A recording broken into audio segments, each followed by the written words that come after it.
अहंबदा मरुइबा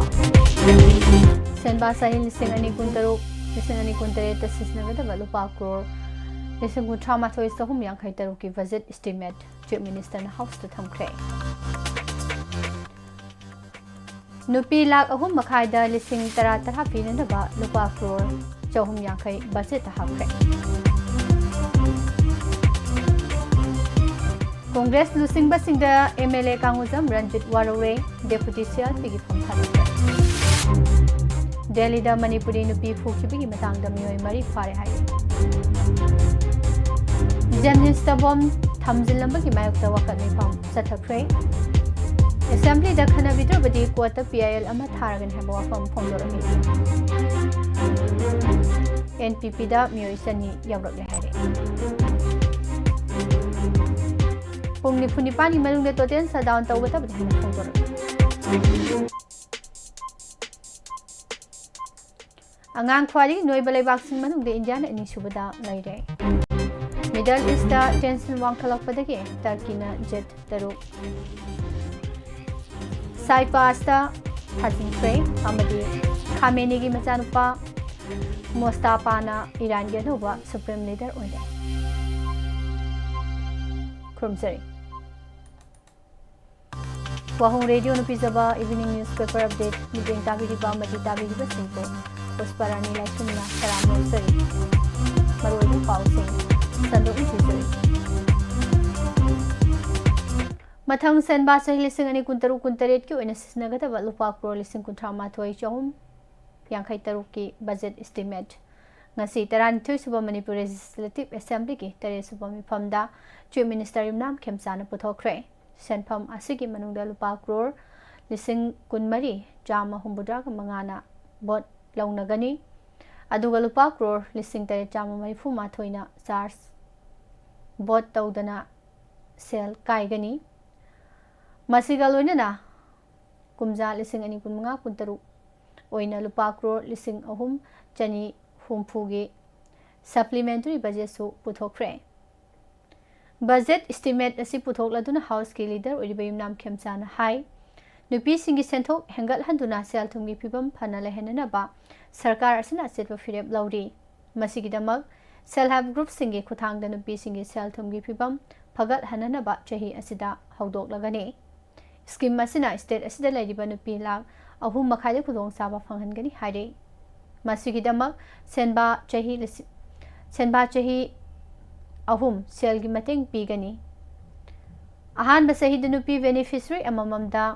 लुपा लिसिंग तरा तरा डीपीटी की खुथांगदा पीगनी स्कीम असिगिदमक बजट असिदा लुपा क्रोर चहुम यांखै हापले कुमजा लिसिंग अनि कुनमंगा कुंतरु की रिवाइज एस्टिमेट की मतंगदा पल्लदुना महंगना हाई अपुनबा लेंगांगना लुपा क्रोर लिसिंग कुंथ्रानी थोइ सहु हुंपुगा तरु फंगनी हना पारी रेवेन्यू रिसिप्टना लुपा क्रोर लिसिंग कुनी थोइ चनिपान कुंथ्रा मंगा अमदी कैपिटल रिसिप्टना लुपा क्रोर लिसिंग मापन चनी कुंथ्रा तरेट ओइगनी हाइना पारी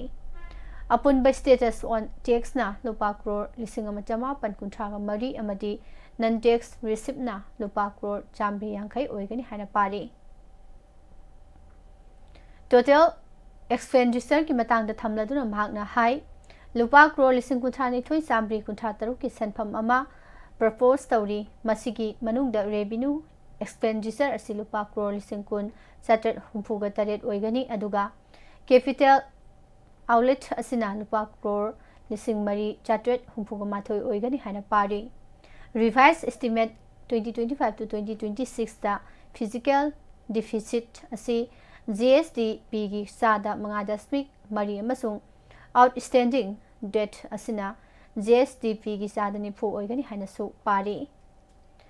सेनबा सही लिसिंग अनि कुंतरु कुंतरेट की बजट एस्टिमेट की मतंगदा पल्लदुना हाई अपुनबा रिसिप लुपा क्रोर लिसिंग कुंथ्रानी थोइ सहु कुंथ्रा मापन ओइगनी हाइना पारी रेवेन्यू रिसिप्टना लिसिंग कुलुमदोइ चामा अनि अमसुंग कैपिटल रिसिप्टना लुपा क्रोर लिसिंग मापन चनी कुंथ्रा तरेट ओइगनी पारी स्टेट की ओइजबा टैक्स ना लुपा क्रोर लिसिंग अनि चामरी कुंथ्रा तरेट अमसुंग नन टैक्स रिसिप्टना लुपा क्रोर चामरी यांखै ओइगनी हाइनसु पारी महांगना मखा ताना हाई स्टेट असिगी लॉ एंड ऑर्डर की फिबम फगलकपगा लोइनना हिरम खुदिंगमक्ता चाउखलकपी सांग वांखलकले स्टेट असि लेरिबा सेल थुमगी फिबम फगलकपा सि येंगदुना रेवेन्यू कलेक्शन असि चाउखलकपगी लंबिदा लेरी कुमजा लिसिंग अनि कुनमरी कुनमंगा दा रेवेन्यू कलेक्शन लुपा करोड़ लिसिंग अनि सुमना मरीफु तरेट ओइरंबदगी कुमजा लिसिंग अनि कुनतरुक कुनतरेता लुपा करोड़ लिसिंग अनि चनिपान मरीफु तरेता हेंगतले मसी सही अनि असिदा सादा कुंठा निपान हेंगतलबनी सही चटलिबासिदा इंडिया गवर्नमेंटना अखनबा पैकेज ओइना लुपा करोड़ लिसिंग अनि चाम मौबुद्रा निपान असि इंटरेस्ट वांग पुबा लोन सिंग सिंगदोकनबा सेक्यूरिटी का मरी लेनेबा सादिंग सेंट्रल पैरामिलिटरी फोर्सिंग डिप्लॉय तौबदा संगबा सादिंग अमदे आईडीपी सिंगी रिहेबिलिटेशन मतेंग पांगनबगिदमक कायबिरखी असिगुंबा सेल की तेंगबांग असिना स्टेट की रिहेबिलिटेशन की थबक खक नतना हेंगलकलिबा रेवेन्यू की एक्सपेंडिचर ना पीरिबा सादिंग सिंग अदुसु कंप्रोमाइज तौहनबदा मतेंग पांगली मणिपुरदा इंग तपा हंजिलकपा अमदी सेल थुमगी फिबम फगलकपगी माइकैदा लाकपा सिदा सेंट्रल गवर्नमेंट मथौ ताबा पुमनमक पांगनबा अनौबा सेनबा सही लिसिंग अनि कुंतरुक कुंतरेता मतेंग पांगनी हाइबगी थाजबा पिरकले लाकलिबा सेनबा चही लिसिंग अनि कुंतरुक कुंतरेत की ओइना आईडीपी सिंग rehabilitation तौबदा मतेंग पांगनबा लुपा crore 453 हापले हाइखी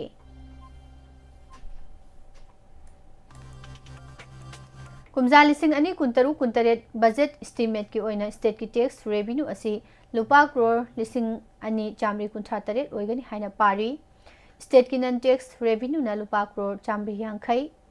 central tax share ना लुपा करोड़ लिसिंग मापन चौंगा यांखैगा मरी अमसुंग सेंटर दगी फंगदबा ग्रांट इन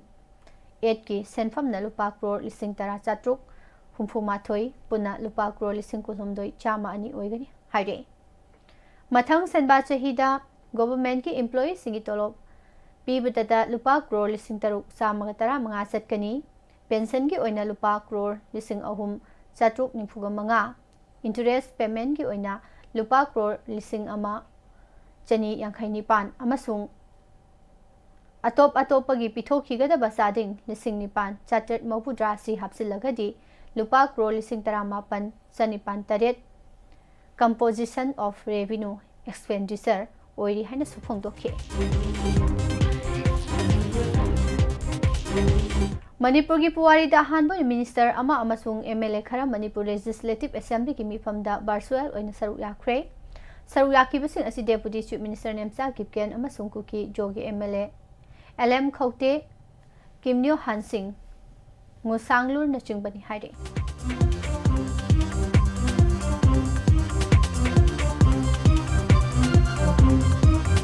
मतम सांगना मसक थोकना कांग्रेस एमएलए अमा ओइना मियाम की थौगल तौरकलबा सुगुनु असेंबली कॉन्स्टिट्यूएंसी की एमएलए कांगोजम रंजित कांग्रेस की सेंट्रल लीडर सिंगदा वारौरे ताम तरुलक मणिपुर लेजिस्लेटिव असेंबली की मेंबर ओइरकपदा नतना कैबिनेट मिनिस्टर सु ओइख्रबा कांगोजम रंजितना नहान मखै पाइरंबा मणिपुर प्रदेश कांग्रेस कमिटी की डेप्यूटी कांग्रेस लेजिस्लेचर पार्टी की लीडर ओइरंबदो फम थादोक सरगी हाइबा चेरोल अमा पार्टी असिग्नेशन प्रेसिडेंट मालिक अर्जुन खारगेदा पिसिनख्रे हाइरे माकी रिजाइनेशन लेटर अदो पिसिनखिबगी मरुओइबा मरम अमता पलखिदे अदुमकपो माकी रिजाइनेशन अदो अयाबा पिबिनना बाहाजखि करिगिदमक्ता मिखलगी मतम सुनक्सिलकलबा असिदा एमएलए कांगोजम रंजिन डेप्यूटी लीडर की फम थादोखिबनो हाइबसिगी मरम सबचाना खंगदरगसु पार्टी मनुंगदा फम पीबगी मतंगदा सीनियर अमसुंग जूनियर येंगलक्तबदगी ओइगनी हाइना थाजनरी हंदकता ओइबो बिना एमपीसीसी की प्रेसिडेंट हाबलखी अदुगा के मेघाचंद्रना सीएलपी की लीडर की फम पिसिलखी के रंजितना डेप्यूटी लीडर ओइना अदुमक थमलखीबन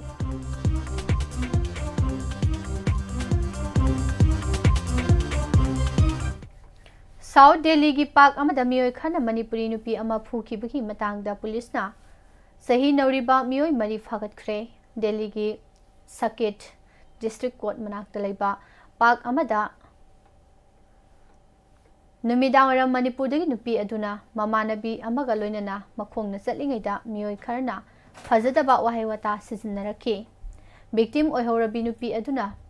फजदबा वाहै वता अदुगी पाखुम पीदुना wafam khara phongdoklubadagi nakal anigi marakta ningai sangdanaraki amasung Manipuri nupi adu tamthina phobikhi haire police ki report matungina soklabi nupi adu hospital da pukhatun laying khibaga loinana thaudo asida senariba miyoi khudingmaki mathakta matik sabeksan laukhatkani hana police na phongdokhi thaudo adu da hakthengna chenaba chahi nauriba Meghalaya ki chief minister sahi nauriba miyoi ani phakibaga loinana atai miyoi pumnamaksu masak maming khangdoknaba honari Kanglup naiba mongda satharaki bathawang adubo hanagi chief minister N Biren Meghalaya ki chief minister Konrad ke sangma yauna maike kyadigi condemn tawba phongdokre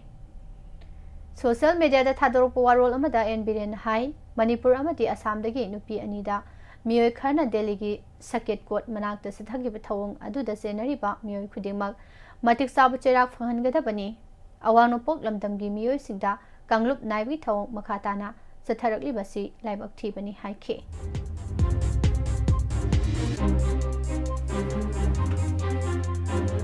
National Democratic Alliance da BJP gi maru oiba mapang ama oina satminariba National People's Party da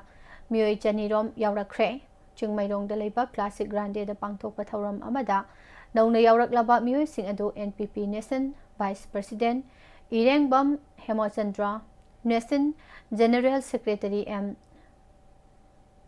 Kikon National Secretary Saidul Khan amadi NPP Manipur State Unit ke President Dr. Lorho S. Phojena Singba Lusingba Sing Taramna Okre Nauna yauraklaba miyoi sing asigi manungda kuntra mangadi BJP dagini haiba miyoi sing adu mandalgi President amadi Executive Member oiramlaba ngaktani hairi Thauram asida wa ngangbada M Kikon na hai awang nompok lamdamda khudariba miyoi sing amatoina punsinbagi tangai phadaba laire maruiba National Party sing miyami sakhwat thauranga mari leinana sakhiba wasak sing awang nompok lamdamgi oina thabak to onthorakpa leitri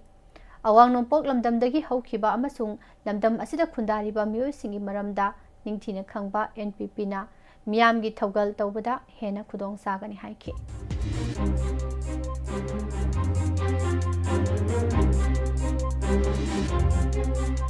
Jawaharlal Nehru Institute of Medical Sciences Jamnins Porompata masakhang dabasing bom thamjinduna aki akhang pibabu yaningdaba phongdoktuna Jamnins Students Association amadi contract staff nursing na wakat mifam sathakre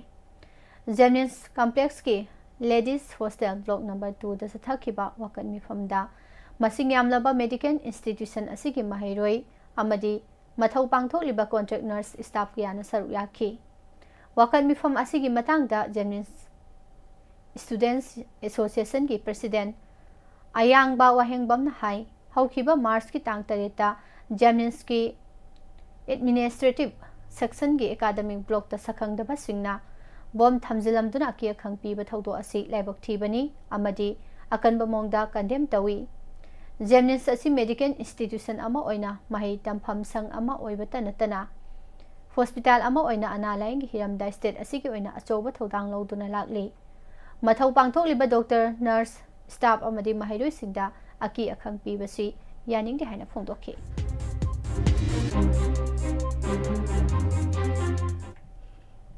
ngasidagi horiba assembly mifam asida ad hoc committee ama semtuna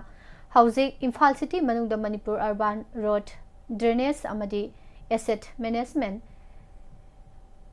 Improvement Project ki makhada sathariba thabak subugi mawong matawsing asi yengsinbiu karigumba haribo wafum asi assembly mifamda thaba oina pangthok pidaba taragadi PIL ama tharagani haina social activist Laisom Bris Kishore Elias Boyna phongdokre wafum asing asi uripok assembly constituency ki manung sanba Nagamapal paungnam laikai da leba mahakim da pangthokpa pawi mifam amada phongdokhibani mahak namakha taraduna hai Manipur Urban Road Drainage and Asset Management Improvement Project ki makhada Imphal City ki tongan bangfam sing da hauzik sathariba thabak sing asi yengsinbinaba mata leitre maroina yengsinbagi thabak asi lanai company khara ka punna thabak suduna implementing agency uriba PWD oina tawduna leibasina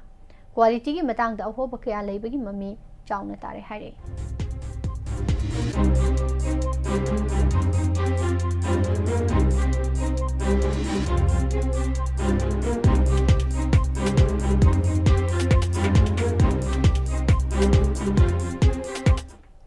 Maitei Langol Lamphel Fata Leiba Siza Hospital Pung Nifuga Nipan gi manungda toten shutdown tawbaga loinana mari leinaba hospital gi authority na numit mangani phawbi manungda pau phawrakadabani haina lona thingkraba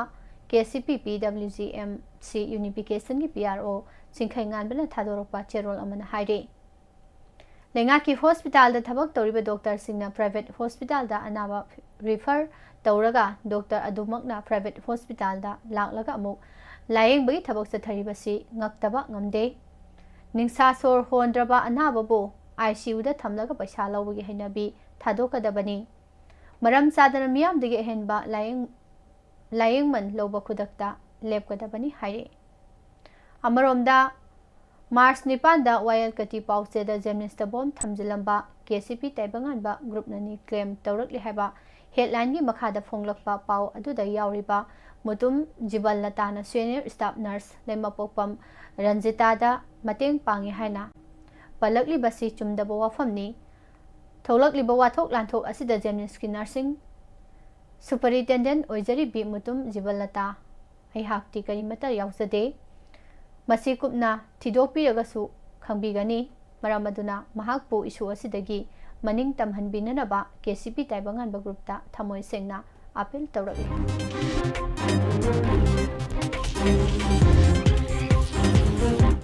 angang phwadi noiba lebak sing manungda India na anisubda leire haina World Obesity Federation na thadorokpa cherol amana hairakli hiram asida China na khwadi mangjal thana leiri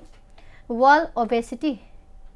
at last 2026 ki matung ina masai sahi manga dagi na taramapan phawi manung da laiba India gi angang milen nifuma thoi hena haksangi aromba hengat paga loinana ka hena noibi khudong sadaba mayok nari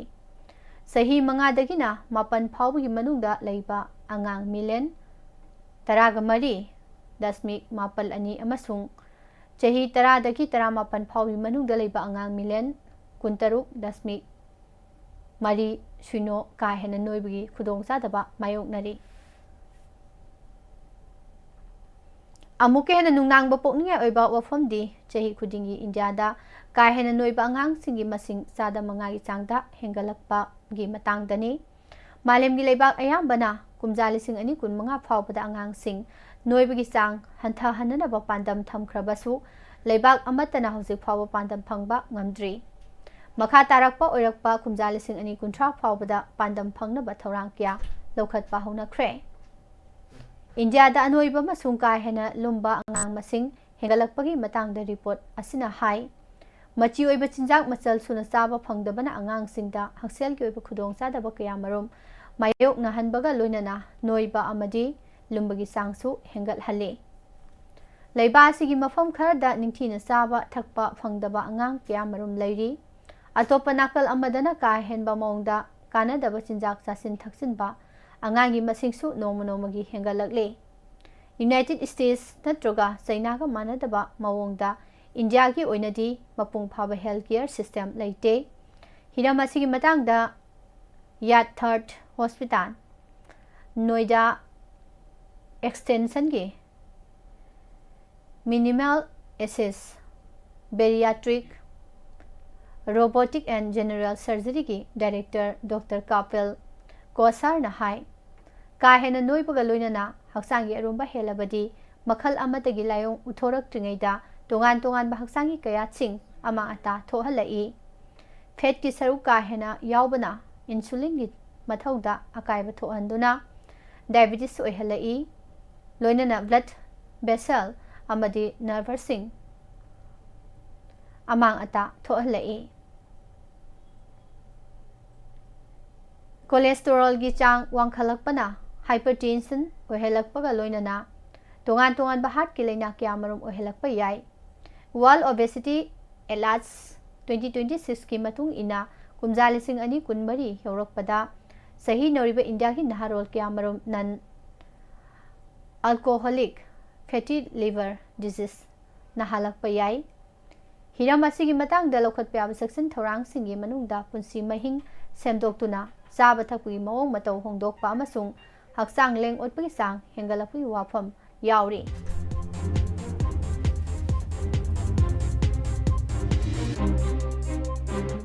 ꯃꯁꯥ ꯃꯎ ꯐꯕ, ꯇꯤꯟꯖꯪ ꯀꯥꯏꯖꯪꯗꯕ, ꯃꯄꯥꯡꯒꯜ ꯀꯟꯕ ꯈꯨꯟꯅꯥꯏ ꯑꯃ ꯑꯣꯏꯅꯅꯕꯒꯤ ꯄꯥꯟꯗꯝ ꯊꯝꯗꯨꯅ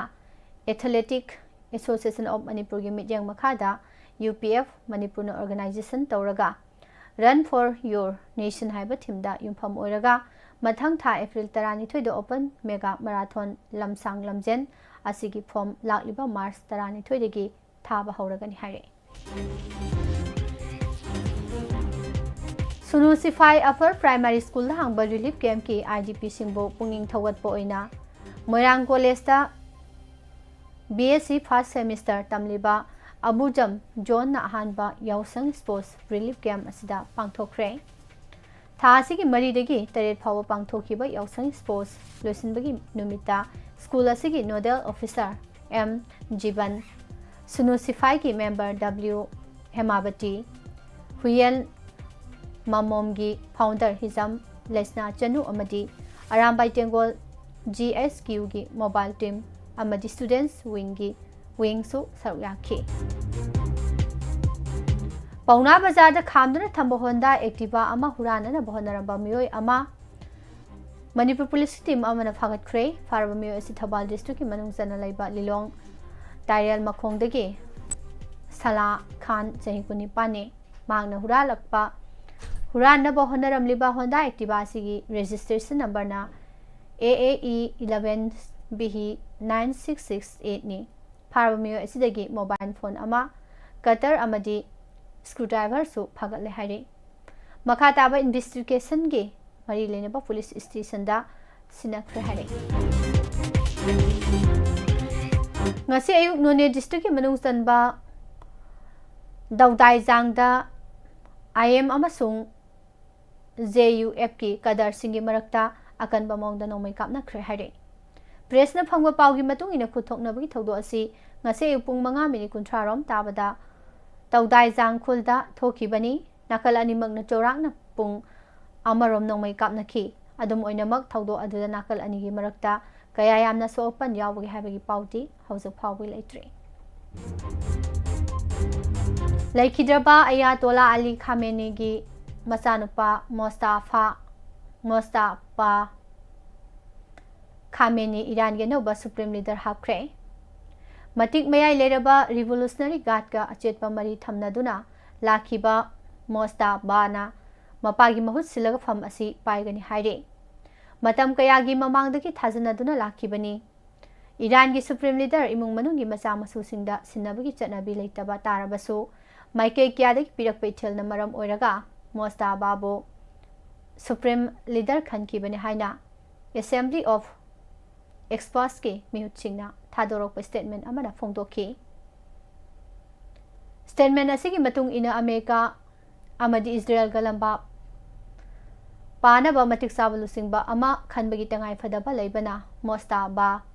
ꯈꯥꯃꯦꯅꯤꯕꯨ ꯑꯅꯧꯕ ꯁꯨꯄ꯭ꯔꯤꯝ ꯂꯤꯗꯔ ꯈꯟꯈꯤꯕꯅꯤ꯫ ꯄꯥꯎꯃꯤꯁꯤꯡꯒ ꯎꯅꯕ ꯑꯃꯗ ꯏꯔꯥꯟꯒꯤ ꯐꯣꯔꯦꯟ ꯃꯤꯅꯤꯁꯇꯔ ꯑꯕꯥꯁ ꯑꯔꯥꯛꯆꯤꯅ ꯍꯥꯏ ꯃꯔꯝ ꯆꯥꯗꯅ ꯂꯥꯟ ꯍꯧꯔꯛꯇꯨꯅ ꯃꯤꯌꯥꯝꯗ ꯑꯋꯥꯕ ꯃꯥꯌꯣꯛꯅꯍꯟꯈꯤꯕꯒꯤꯗꯃꯛ US ꯄ꯭ꯔꯁꯤꯗꯦꯟꯠ ꯗꯣꯅꯥꯜꯗ ꯇ꯭ꯔꯝꯞꯅ ꯉꯥꯛꯄꯤꯅꯅꯕ ꯍꯥꯏꯖꯔꯛꯀꯗꯕꯅꯤ꯫ US ꯑꯃꯁꯨꯡ ꯃꯁꯤꯒ ꯆꯠꯃꯤꯟꯅꯔꯤꯕ ꯂꯩꯕꯥꯛꯁꯤꯡꯅ ꯂꯧꯈꯠꯂꯛꯄ ꯊꯕꯛ ꯊꯧꯔꯝ ꯈꯨꯗꯤꯡꯃꯛ ꯏꯁꯂꯥꯃꯤꯛ ꯔꯤꯚꯣꯂꯨꯁꯅꯔꯤ ꯒꯥꯔꯗ ꯀꯣꯔꯅ ꯆꯞ ꯆꯥꯅ ꯃꯥꯌꯣꯛꯅꯅꯕ ꯊꯧꯔꯥꯡ ꯇꯧꯗꯨꯅ ꯂꯩꯔꯤ ꯍꯥꯏꯈꯤ꯫ ꯇꯔꯀꯤꯅ ꯉꯁꯤ ꯑꯦꯌꯔ ꯗꯤꯐꯦꯟꯁ ꯁꯤꯁꯇꯦꯝꯒ ꯂꯣꯏꯅꯅ F-16 fighter jet 6 Turkish republic of northern Cyprus TRNCꯗ ꯊꯥꯖꯤꯟꯈ꯭ꯔꯦ꯫ ꯃꯤꯗꯜ ꯏꯁꯇ ꯎꯪꯈꯠꯅꯔꯛꯄꯒ ꯂꯣꯏꯅꯅ TRNC ꯉꯥꯛ-ꯁꯦꯟꯅꯕꯒꯤ ꯄꯥꯟꯗꯝꯗ ꯑꯈꯟꯅꯕ ꯊꯧꯔꯥꯡ ꯑꯁꯤ ꯂꯧꯈꯠꯂꯛꯄꯅꯤ ꯍꯥꯏꯅ ꯇꯔꯀꯤꯁ ꯅꯦꯁꯅꯦꯜ ꯗꯤꯐꯦꯟꯁ ꯃꯤꯅꯤꯁꯇ꯭ꯔꯤꯒꯤ ꯁ꯭ꯇꯦꯠꯃꯦꯟꯠ ꯑꯃꯅ ꯐꯣꯡꯗꯣꯛꯈꯤ꯫ ꯃꯇꯨꯡ ꯇꯥꯔꯛꯄꯗꯁꯨ ꯑꯟꯀꯥꯔꯥꯅ ꯐꯤꯚꯝꯒꯤ ꯃꯇꯨꯡ ꯏꯟꯅ ꯑꯈꯟꯅꯕ ꯊꯧꯔꯥꯡ ꯀꯌꯥꯃꯔꯨꯝ ꯂꯧꯈꯠꯂꯛꯄ ꯌꯥꯏ꯫ ꯃꯃꯥꯡ ꯆꯌꯣꯜꯗ ꯏꯔꯥꯟꯅ ꯃꯤꯁꯥꯏꯜ 2 ꯁꯥꯏꯄꯥꯁ ꯇꯝꯅ ꯀꯥꯞꯁꯤꯜꯂꯛꯈ꯭ꯔꯕ ꯃꯇꯨꯡꯗ ꯑꯈꯟꯅꯕ ꯊꯧꯔꯥꯡ ꯑꯁꯤ ꯂꯧꯈꯠꯂꯛꯈꯤꯕꯅꯤ꯫ ꯑꯃꯔꯣꯝꯗ ꯏꯔꯥꯟꯅ ꯃꯅꯥꯃꯥꯒꯤ ꯈꯥ ꯊꯪꯕꯗ ꯂꯩꯕ ꯁꯤꯀ꯭ꯔꯥ ꯁꯤꯇꯤꯗ ꯗ꯭ꯔꯣꯟ ꯑꯦꯇꯦꯛ ꯆꯠꯊꯔꯛꯄꯗ ꯃꯤꯑꯣꯏ 52 ꯑꯁꯣꯛ-ꯑꯄꯟ ꯅꯪꯂꯦ ꯍꯥꯏꯅꯕꯍꯔꯥꯟꯒꯤ ꯑꯣꯐꯤꯁꯤꯌꯦꯜ ꯅ꯭ꯌꯨꯁ ꯑꯦꯖꯦꯟꯁꯤꯅ ꯍꯦꯜꯊ ꯃꯤꯅꯤꯁꯇ꯭ꯔꯤꯒꯤ ꯔꯤꯄꯣꯔꯠ ꯄꯜꯂꯗꯨꯅ ꯐꯣꯡꯗꯣꯛꯈꯤ꯫ Middle East ungkhatnabagi chang hengalakpaga loinana mamang Seoul-dasu Iran-na Turkey-gi nongthak lambi lansillaga kapsilakpa ballistic missile ama NATO-gi air defense system na kapthakiba laikhrabani. Losilakpada maroiba paum hana. Senba sahi lising ani kuntaru kuntareta sisinagada balupa crore lising kuntama thoi saum yankai taru ki budget estimate chief minister na house ta thamkre. Lupa lak ahum makhada lising tara nupi lak ahum makhada lupa lising tara pinana balupa crore chahum yankai budget ta hapkre. Delhi da Manipuri nupi ama phukibagi matang na miyoi mari phare hai. Congress lusingba singda MLA Kangu Jamranjit Warore Deputy CLP ki fam thadokre. Jamnista bom thamjilama ki marakto wakami fam sathakre. Assembly da khana bidro badi kota PIL ama tharagan habawa fam phongdor. NPP da miyoi chani yaurakre hai. Pungni funi pani manungda toten shutdown tawgada bana hana phongdokre. Angang khwari noiba lebak sing manungda India na ni sugida lai hai. Middle East tension wangkhalakpadagi Turkey na jet taru Cyprus ta thajinkre amadi Khamenei gi machanupa Mosaba na Iran ga no supreme leader oiragani. Bizareba pausing asiga loinana evening newspaper update bizaba matang asiga loisin. Makha tarakpada mata iwang taminarsi.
Matang-matang yuwapun bataminasi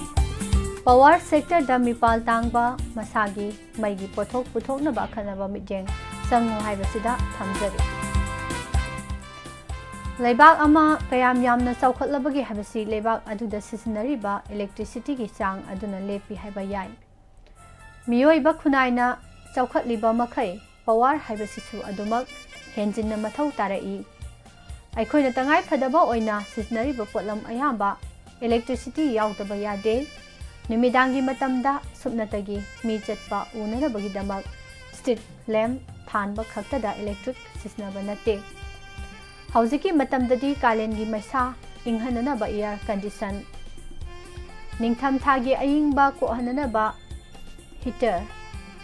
Sak thongba khaknatana iru mai thajaba amasung kon phengbana chingbadasu electric sisinadaba yade. Aikhoina sisinariba refrigerator, mobile phone,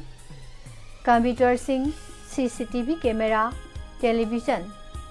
fisu fizam badasu electric sisinari. Asigumba asidi apikpa sangdaba yadraba tangai fadaba oina sisinabani. Masinataba yamna chawba mai sisinaba kambu amasulei, makoi adudi factory sing, automobile sing, industry ga mari leinaba thabak singda electric yaudaba yade. Tangai fadaba mayam asigi yenglaga India masagi konajaba ngamba power puthokpa leibaksingi manungda ama oiri. Adubo India apunbagi nattaba state ki oina yenglagadi mai puthokpa ngamjadaba haibadi masagi mai ki puthokpa ngamdaba state singi manungda Manipur yauri. Manipur di asoba industry su leite, company su leite, numidangi matamda mai megawatt kunthra nipu siznaba factory ama phawba su leite. Hiram khudingmak sothaba state ama oiri. Asingba phibam asi matam chupagi oina leigani habadi yaroi. Aikhoigi inkhalakliba naha mayam ama thabak pidaba yaroi. Government ki employee habadi miyoi lising amagi manungda ama khak taubani. Masing yamba naha sing thabak pinanabagi damak lanai gi company mayam ama semgataba yaroi. Adugumba company sing adu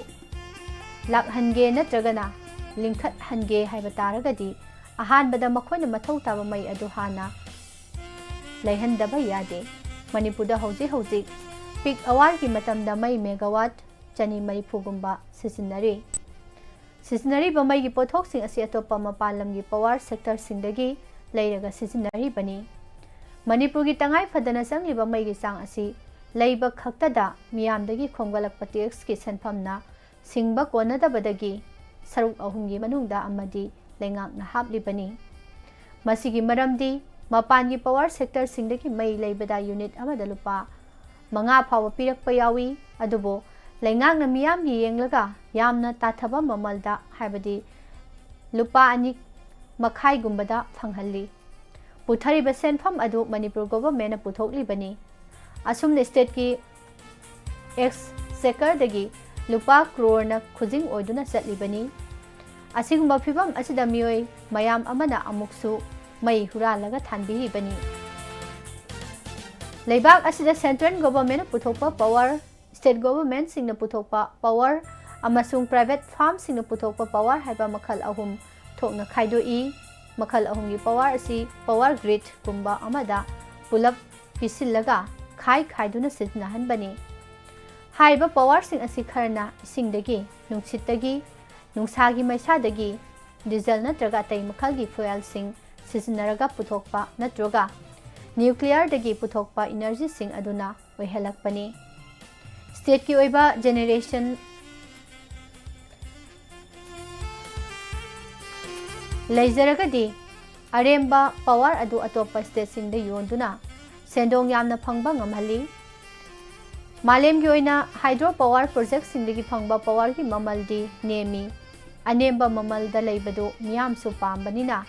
demand su lei. Asigumba makhal makha kya gi power puthokna nabagi pambai sing asi Manipur di ama phawba sisinaba ude. Loktak hydroelectric power project asisu NHPC na mapu oina jalai bani. Ising amasung mafam sisinabagi sada tarantu gi sang na phangba adukhak state na phangbani. Masin nataba mai gi source amata Manipur da leite mapandagi leiba ngaktani adubo Manipur da mai puthokpa ba hydro project kyamarum paikhatpa ba mafam leitaba nate. Mafam sing asigi manung da mai megawatt lising ama chonga dagi tadana puthokpa yagadaba tipaimuk hydro power project mai megawatt humpu dagi tadaba puthokadaba Loktak downstream project nonglaiban amadi atai na chingba cheliba tureal sing dam saduna thingatlaba tungda power puthokpa yabagi oithokpa leizaragasu Manipur lenga na khut thaba ngamde. Masi karigino haiba taragadi taurage haiba ama khandabadagini mingondagi asum tanglaga siznaba taragadi karigumba matamda lamlamna purakliba power sector sing system sing aduda yaraktaba yauragadi Manipur mai mamba tabani. Mingondagi tanglaga hingba haiba simaktabo hiram amatada nungainingai leite. Mai puthokliba kangbu aduna mamal wangkhatle aikhoi adum aihenba mamal duda leiga piba tabani. Hanthaba mamal haibadu madi hojiki matamda leiraroi. Maram mayam asi yenglaga Manipur masagi oiba maigi generation leitaba yade. Tangai fadragadi border state oijaragasu apikpa nuclear reactor dagi power puthoknaba thorang phawba tawba yai.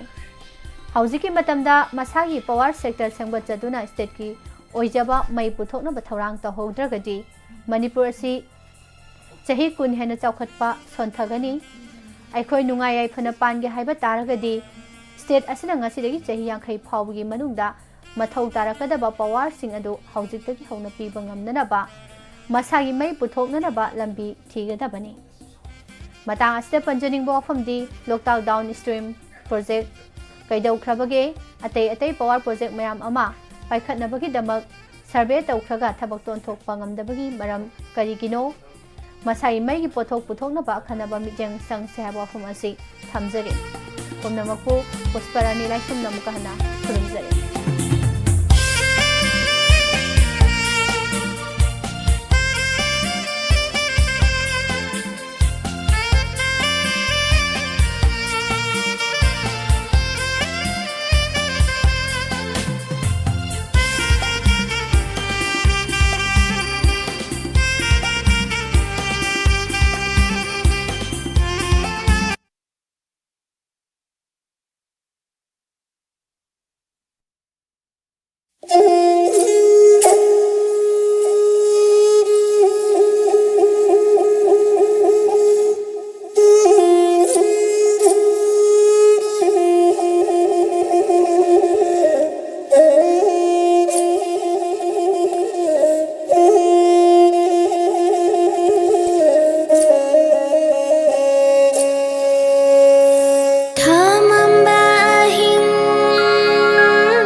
ꯍꯧꯖꯤꯛ ꯇꯥꯕꯤꯈ꯭ꯔꯦ ꯅꯨꯡꯇꯤꯒꯤ ꯐꯣꯡꯂꯤꯕ ꯄꯥꯎꯆꯦꯁꯤꯡꯗꯒꯤ ꯃꯔꯨꯑꯣꯏꯕ ꯄꯥꯎꯁꯤꯡ ꯄꯨꯁꯄꯥꯔꯥꯅꯤ ꯂꯥꯏꯁ꯭ꯔꯝꯗꯒꯤ ꯊꯧꯔꯝ ꯑꯁꯤꯒꯤ ꯃꯈꯥ ꯇꯥꯔꯛꯄꯗ ꯂꯥꯟꯊꯣꯛꯆꯔꯤ talent ꯍꯟꯀꯤ ꯊꯧꯔꯝꯁꯤ ꯃꯌꯥꯝ ꯄꯨꯟꯅ ꯁꯔꯨ ꯌꯥꯃꯤꯟꯅꯁꯤ ꯇꯣꯉꯥꯟ ꯇꯣꯉꯥꯟꯕ ꯄ꯭ꯂꯦꯠꯐꯣꯔꯝ ꯅꯤꯄꯥꯟꯗ ꯂꯥꯟꯊꯣꯛꯆꯔꯤꯕ ꯊꯧꯔꯝ ꯑꯁꯤꯕꯨ ꯁꯔꯨ ꯌꯥꯕꯤꯔꯤꯕ ꯄꯨꯝꯅꯃꯛꯄꯨ ꯇꯔꯥꯝꯅ ꯑꯣꯛꯆꯕꯒ ꯂꯣꯏꯅꯅ ꯑꯣꯟꯂꯥꯏꯟ ꯁꯥꯄꯝꯅꯤ ꯈꯣꯠꯅ ꯈꯨꯔꯨꯝꯖꯔꯤ ꯉꯁꯤꯒꯤ ꯂꯥꯟꯊꯣꯛꯆꯔꯤꯕ ꯊꯧꯔꯝ ꯑꯁꯤꯗ ꯑꯩꯈꯣꯏꯒꯤ ꯁꯤꯖꯤꯟꯅꯖꯔꯤꯕ ꯅꯝꯕꯔ 7005707808 ꯑꯃꯨꯛꯀ ꯍꯟꯅ 7005707808 ꯍꯥꯏꯔꯤꯕ ꯅꯝꯕꯔ ꯑꯁꯤꯗ ꯀꯣꯜ ꯇꯧꯕꯤꯔꯛꯇꯨꯅ ꯉꯁꯤꯒꯤ ꯇꯦꯂꯦꯟ ꯍꯟ ꯊꯧꯔꯝ ꯁꯔꯨ ꯌꯥꯕꯤꯌꯨ ꯉꯁꯤꯒꯤ ꯇꯦꯂꯦꯟ ꯍꯟ ꯊꯧꯔꯝ ꯄꯣꯜ ꯍꯥꯏꯕꯗꯤ ꯑꯩꯈꯣꯏꯒꯤ ꯊꯧꯔꯝꯁꯤꯡꯗ ꯐꯥꯔꯁ ꯑꯃꯗꯤ ꯁꯦꯀꯦꯟ ꯈꯟꯕꯒꯤ ꯊꯧꯔꯝ ꯑꯗꯨ ꯑꯗꯨꯃꯛ ꯄꯥꯡꯊꯣꯛꯆꯕ ꯍꯧꯖꯔꯒꯅꯤ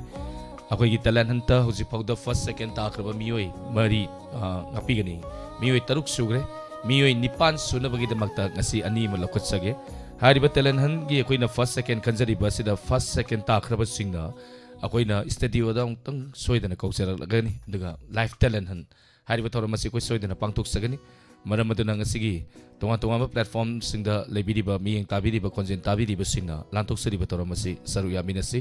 ꯑꯩꯈꯣꯏꯒꯤ ꯁꯤꯖꯤꯟꯅꯖꯔꯤꯕ ꯅꯝꯕꯔ ꯀꯣꯜ ꯍꯥꯡꯗꯨꯅ ꯊꯝꯖꯔꯦ ꯀꯣꯜ ꯇꯧꯕꯤꯌꯨ ꯁꯔꯨꯛ ꯌꯥꯕꯤꯌꯨ ꯇꯦꯂꯦꯟ ꯍꯟ ꯏꯆꯦꯝꯁꯤ ꯀꯅꯥ ꯀꯅꯥꯅꯣ ꯅꯣꯏ ꯀꯔꯥꯏ ꯀꯔꯥꯏ ꯂꯩꯈ꯭ꯔꯦ ꯅꯣꯏ ꯆꯪꯉꯛꯇꯅ ꯉꯁꯤꯒꯤ ꯇꯦꯂꯦꯟ ꯍꯟ ꯊꯧꯔꯝ ꯑꯁꯤ ꯁꯔꯨꯛ ꯌꯥꯔꯧ ꯅꯠꯇ꯭ꯔꯗꯤ ꯅꯣꯏ ꯃꯥꯝ ꯁꯨꯀꯅꯤꯅ ꯉꯁꯤꯒꯤ ꯋꯥꯍꯣꯡ ꯔꯦꯗꯤꯑꯣꯒꯤ ꯊꯧꯔꯝ ꯁꯔꯨꯛ ꯌꯥꯔꯤꯕ ꯄꯨꯝꯅꯃꯛ ꯇꯔꯥꯝꯅ ꯑꯣꯛꯆꯔꯤ ꯃꯔꯝ ꯑꯗꯨꯅ ꯋꯥꯍꯣꯡ ꯔꯦꯗꯤꯑꯣ ꯇꯣꯉꯥꯟ ꯇꯣꯉꯥꯟꯕ ꯐꯦꯁꯕꯨꯛ ꯂꯥꯏꯚꯇ ꯑꯃꯗꯤ ꯂꯩꯕꯤꯔꯤꯕꯁꯤꯡꯕꯨ ꯇꯔꯥꯝꯅ ꯑꯣꯛꯆꯔꯤ ꯍꯜꯂꯣ ꯍꯜꯂꯣ ꯇꯔꯥꯝꯅ ꯑꯣꯛꯆꯔꯤ ꯃꯤꯡ ꯂꯩꯐꯝ ꯇꯥꯛꯄꯤꯌꯨ ꯀꯛꯆꯤꯡꯗꯒꯤ ꯕꯣꯔꯆꯟꯗ꯭ꯔ ꯅꯥꯎꯔꯦꯝ ꯌꯥꯝ ꯅꯨꯡꯉꯥꯏꯖꯩ ꯂꯥꯟꯊꯣꯛꯆꯔꯤꯕ ꯊꯧꯔꯝ ꯑꯁꯤꯗ ꯁꯔꯨꯛ ꯌꯥꯕꯤꯔꯛꯄ ꯕꯣꯔꯆꯟꯗ꯭ꯔ ꯍꯥꯏꯕꯤꯕ꯭ꯔꯥ ꯑꯣꯖꯥ ꯍꯣꯏ ꯍꯣꯏ ꯑꯣꯀꯦ ꯌꯥꯝ ꯅꯨꯡꯉꯥꯏꯖꯩ ꯑꯣꯖꯥ ꯀꯔꯤ ꯃꯊꯦꯜ ꯆꯥꯕꯤꯔꯒꯦ ꯉꯁꯤꯁꯤ ꯀꯣꯕꯤꯒ ꯍꯋꯥꯏꯖꯥꯔꯒ ꯊꯣꯡꯉꯒ ꯆꯥꯏ ꯌꯥꯝ ꯍꯥꯎꯏ ꯀꯣꯕꯤꯒ ꯍꯋꯥꯏꯖꯥꯔꯒ ꯎꯝ ꯑꯍꯥꯎꯕ ꯃꯊꯦꯜꯅꯤ ꯑꯣꯖꯥ ꯄꯥꯕꯨꯡ ꯍꯣꯏ ꯆꯍꯤ ꯀꯌꯥꯃꯨꯛ ꯁꯨꯕꯤꯔꯦ ꯆꯍꯤ 60 ꯁꯨꯔꯦ ꯄꯥꯕꯨꯡ ꯀꯔꯤ ꯎꯠꯄꯤꯒꯅꯤ ꯉꯁꯤꯒꯤ ꯂꯥꯟꯊꯣꯛꯆꯔꯤꯕ ꯇꯦꯂꯦꯟ ꯍꯟ ꯊꯧꯔꯝ ꯑꯁꯤꯗ ꯑꯩꯈꯣꯏꯗꯤ ꯏꯁꯩ ꯑꯣꯏꯅ ꯇꯧꯖꯔꯛꯀꯦ ꯉꯥꯛꯄꯤꯒꯅꯤ ꯄꯥꯕꯨꯡ ꯉꯁꯤꯒꯤꯗꯤ ꯏꯁꯩ ꯌꯥꯎꯖꯗꯦ ꯏꯁꯩꯗꯤ ꯍꯣꯔꯦꯟ ꯅꯨꯃꯤꯗꯥꯡ 9:30ꯗ ꯑꯣꯏꯅ ꯑꯊꯦꯡꯕꯒꯤꯗ ꯑꯣꯏꯅ ꯁꯛꯄꯤꯌꯨ ꯄꯥꯕꯨꯡ ꯑꯗꯨ ꯑꯣꯏꯔꯒꯗꯤ ꯑꯩ ꯇꯦꯂꯦꯟ ꯃꯆꯥ ꯑꯝꯇ ꯇꯧꯖꯔꯛꯀꯦ ꯐꯅꯤ ꯄꯥꯕꯨꯡ ꯍꯧꯕꯤꯔꯣ ꯇꯧꯖꯔꯒꯦ ꯀꯩꯅꯣꯒꯤ ꯑꯩꯈꯣꯏ ꯃꯩꯇꯩ ꯃꯆꯥ ꯑꯃꯒ ꯀꯨꯀꯤ ꯃꯆꯥ ꯑꯃꯒ ꯂꯥꯡꯕꯩ ꯆꯠꯃꯤꯟꯅꯕꯒꯤ ꯋꯥꯔꯤ ꯇꯧꯖꯔꯛꯀꯦ ꯀꯨꯀꯤ ꯃꯆꯥ ꯑꯃꯒ ꯃꯩꯇꯩ ꯃꯆꯥ ꯑꯃꯒ ꯂꯥꯡꯕꯩ ꯆꯠꯃꯤꯟꯅꯕ ꯑꯗꯨꯒ ꯃꯩꯇꯩ ꯃꯆꯥꯁꯤꯅ ꯍꯨꯏꯊꯤ ꯄꯤꯖꯕꯒꯤ ꯋꯥꯔꯤꯅꯤ ꯍꯥꯏꯅ ꯇꯧꯖꯔꯛꯀꯗꯧꯔꯤ ꯃꯣꯏꯅꯤꯁꯤ ꯃꯃꯥꯡꯉꯩꯗꯤ ꯂꯥꯡꯕꯩ ꯆꯠꯄ ꯍꯥꯏꯗꯅ ꯆꯠꯄꯗꯨꯗ ꯆꯦꯡ ꯆꯥꯛ ꯄꯨꯔꯒ ꯑꯌꯨꯛ ꯆꯠꯂꯒ ꯅꯨꯡꯗꯥꯡ ꯍꯜꯂꯛꯄꯤꯗꯨ ꯇꯧꯕꯖꯥꯠꯅꯤ ꯑꯗꯨꯗ ꯃꯣꯏ ꯆꯦꯡ ꯆꯥꯛ ꯄꯨꯕꯗꯨꯗ ꯃꯣꯏꯒꯤ ꯌꯣꯟꯕꯒꯤ ꯃꯊꯦꯜ ꯑꯣꯏꯅ ꯄꯨꯔꯛꯄꯗꯨꯗ ꯍꯦꯟꯇꯥꯛꯇꯨ ꯀꯥꯎꯊꯣꯛꯑꯝꯕꯖꯥꯠꯅꯤ ꯑꯗꯨꯗ ꯃꯣꯏꯒꯤ ꯊꯕꯛ ꯁꯨꯐꯝꯗꯨ ꯌꯧꯔꯦ ꯊꯕꯛ ꯁꯨꯔꯦ ꯀꯨꯀꯤ ꯅꯨꯄꯥꯗꯨꯅ ꯊꯕꯛꯁꯤ ꯁꯨꯈ꯭ꯔꯦ ꯃꯩꯇꯩ ꯃꯆꯥꯁꯤꯅ ꯏꯇꯥꯎ ꯊꯕꯛ ꯑꯩ ꯏꯇꯥꯎꯅ ꯉꯥ ꯆꯣꯟꯗꯔꯣ ꯑꯩꯅ ꯆꯥꯛ ꯊꯣꯡꯉꯨꯔꯒꯦ ꯍꯥꯏꯕ ꯀꯨꯀꯤ ꯅꯨꯄꯥꯗꯨꯅ ꯍꯥꯏꯕꯖꯥꯠꯅꯤ ꯏꯇꯥꯎ ꯀꯔꯤ ꯏꯟꯖꯥꯡ ꯇꯧꯗꯣꯔꯤ ꯌꯦꯟꯗꯦꯝ ꯈꯔ ꯍꯋꯥꯏ ꯑꯂꯨ ꯈꯔ ꯌꯥꯎꯔꯤꯁꯤ ꯏꯔꯣꯜꯂꯒꯦ ꯑꯗꯨꯒ ꯆꯥꯔꯁꯤ ꯍꯥꯏꯗꯅ ꯇꯧꯔꯒ ꯃꯣꯏꯁꯤ ꯀꯨꯀꯤ ꯅꯨꯄꯥꯗꯨꯅ ꯊꯕꯛꯇꯨ ꯁꯣꯔꯦ ꯉꯥꯏꯍꯥꯛ ꯑꯗꯩ ꯃꯩꯇꯩ ꯃꯆꯥꯁꯤꯅ ꯂꯥꯛꯑꯒ ꯆꯥꯛꯁꯤ ꯊꯣꯡꯉꯦ ꯆꯥꯛ ꯊꯣꯡꯕꯁꯤꯗ ꯉꯁꯥꯏꯒꯤ ꯏꯃꯥ ꯏꯔꯣꯟꯅꯤ ꯇꯧꯕꯅꯤꯅ ꯊꯣꯡꯕꯒꯤꯁꯨ ꯉꯥ ꯆꯥꯛꯇꯨ ꯀꯌా ꯌꯥꯎꯗꯕꯗꯨꯗ ꯏꯔꯣꯜꯂꯒꯦ ꯍꯥꯏꯗꯅ ꯆꯥꯛꯁꯤ ꯊꯣꯡꯉ ꯏꯟꯖꯥꯡꯒꯤ ꯃꯊꯦꯜ ꯁꯨꯝ ꯇꯧꯔꯀꯥꯟꯁꯤꯗ ꯍꯧꯖꯤꯛꯀꯤ ꯍꯦꯟꯇꯥꯛꯁꯤ ꯌꯥꯎꯔꯝꯗ꯭ꯔꯕ ꯑꯗ ꯃꯥꯅ ꯈꯜꯂꯦ ꯑꯁ ꯀꯔꯤ ꯍꯦꯟꯇꯥꯛꯁꯤ ꯉꯁꯥꯏꯗꯤ ꯍꯥꯞꯄꯒꯨꯝ ꯇꯧꯏ ꯑꯗꯨꯕꯨ ꯌꯥꯎꯔꯝꯗ꯭ꯔꯤꯁꯤ ꯀꯗꯥꯏꯗ ꯀꯔꯝꯍꯥꯏꯅ ꯇꯥꯎꯔꯖꯥꯠꯂ ꯈꯜꯂꯦ ꯃꯥꯅ ꯍꯥꯏꯔꯁꯦ ꯍꯥꯞꯈꯤꯗꯦ ꯑꯗꯨꯕꯨ ꯇꯧꯔꯒꯦ ꯉꯁꯤꯗꯤ ꯍꯥꯏꯗꯅ ꯃꯥꯅ ꯁꯪꯗ ꯀꯣꯏꯕ ꯁꯨꯝ ꯌꯦꯡꯀꯥꯟꯗ ꯍꯨꯏꯊꯤ ꯑꯀꯪꯕ ꯑꯃ ꯂꯩꯔꯝꯕ ꯖꯥꯠꯅꯤ ꯐꯔꯦ ꯃꯁꯤꯗꯤ ꯉꯁꯤ ꯑꯣꯏꯅ ꯃꯁꯤ ꯍꯦꯛꯇ ꯍꯥꯞꯄꯒ ꯄꯤꯖꯔꯒꯦꯅ ꯑꯗꯨꯃꯥꯏꯅ ꯇꯧꯔꯒ ꯏꯔꯣꯜꯂꯦ ꯑꯗꯨ ꯃꯥ ꯃꯇꯥꯎꯗꯨ ꯀꯧꯔꯦ ꯏꯇꯥꯎ ꯂꯥꯛꯑꯣ ꯆꯥꯛ ꯑꯣꯏꯔꯦ ꯆꯥꯛ ꯆꯥꯔꯁꯤ ꯂꯥꯛꯑꯣ ꯍꯥꯏꯕ ꯀꯥꯟꯁꯤꯗ ꯐꯔꯦ ꯏꯇꯥꯎ ꯂꯥꯛꯑꯒꯦꯗ ꯍꯥꯏꯗꯤ ꯆꯪꯉꯦ ꯆꯥꯛ ꯀꯥꯇꯨ ꯊꯤꯗꯣꯛꯑꯒ ꯊꯝꯃꯒ ꯑꯗꯨ ꯃꯩꯇꯩ ꯃꯆꯥꯗꯨꯗꯤ मारी हिदाक तो नत्रबनिना इताव चाव आइदी सिंग खर तकिलुबगा पुक्सी तंतले अइने तन्न चारगे हाइदा हाइदा जाने अदे फरे फरे इताव चारगे मा चागे चासी आइरोन मदमा हिदाक ती नत्रने हिची ओबेदुना मनम खर कन जाने अद मैते न पाजिना हंगे इताव इंदांगु कमाय तव हावरा हाइदा हाइदा अस इताव मनम दी खर कली हावदे हावी हाइदा हाय माइन तव गामोनिसी इमिटिवी तिमते तिंजरे सा yam nungaijai abung nokningba wari ma ngasigi lantoksariba 90.0 wahong radio gi thoram asida saru ya bidaktana khudol tambiramba thank you imo mangang tagatsuri laishram taking reta howisam tagatsuri thoram saru ya birappa thank you Remzit Hobam Tagachari Toram Saruya Birapa YouTube Live to Labidi Bising Isero Sopati Devi Adikari Mayum Yunkaibam Helen Murang Kuno Ise Tagachari KSS Renubala Rita Hobism YouTube to Sule Birame thank you Namaite Mamta Okram Priyari thank you Toram Saruya Birapa Sonia Oinam Tagachari Ima Bimola Konsum Tagachari Toram Saruya Birapa Mingar patoki ge ko thai bi manang merapam tagachari thank you memsa sagol sem tagachari domsa to sauya birapa mi war wali mi waladi ai sauge tawi ai saurdi aina saurdi kai shu taw bangam aduna mi sakribasing kadai sakri yam thuna la unatradi ngasi Korea gi lai tongjelakta na pungaw ngaw na niko no he natra ne Pabung Jayanta Kumar masak mataw phajak ra Pabung Jayanta Kumar ni ani suba kola loko charake lantok sari batalan han toram masigi mayam kola sing isai sakpi ganu talan han nakoi pol hapchari 1 amadi 2 first second ta ba ni khanjaga dori hariba first second nan si koina studio da koina call tawraga koina kauchara gani andaga mafam masida adomna utpi ki talent singi maraktagi adomna khoi yamna khoida ba talent ama utpi dana talent han live talent han program da saru han jagani maramaduna ani suba caller lakotsarake hello madam taram noksri ming lefam takpiyu ai no ko te bam de gi naw taw madam yam nungai jai nakandagi radio da ngatang leithabiyu Madam sai singun nabirabo sorry kai mathen sabirage madam ni kom su kuye do jampulam pu madam sai kya subire ai sahi kum pu su dora okay yam nungai je madam ya thorom se madam wahong radio da tabiri ra natragna YouTube Facebook te yengbiri ra madam ai jure de de nu tai gom pu phone da yeng YouTube madam ka YouTube gani asi si dai lo wa dudi yam di sang de dai lo ma tin tin taw ke ko how bi rasi madam choi da du mayam nga pi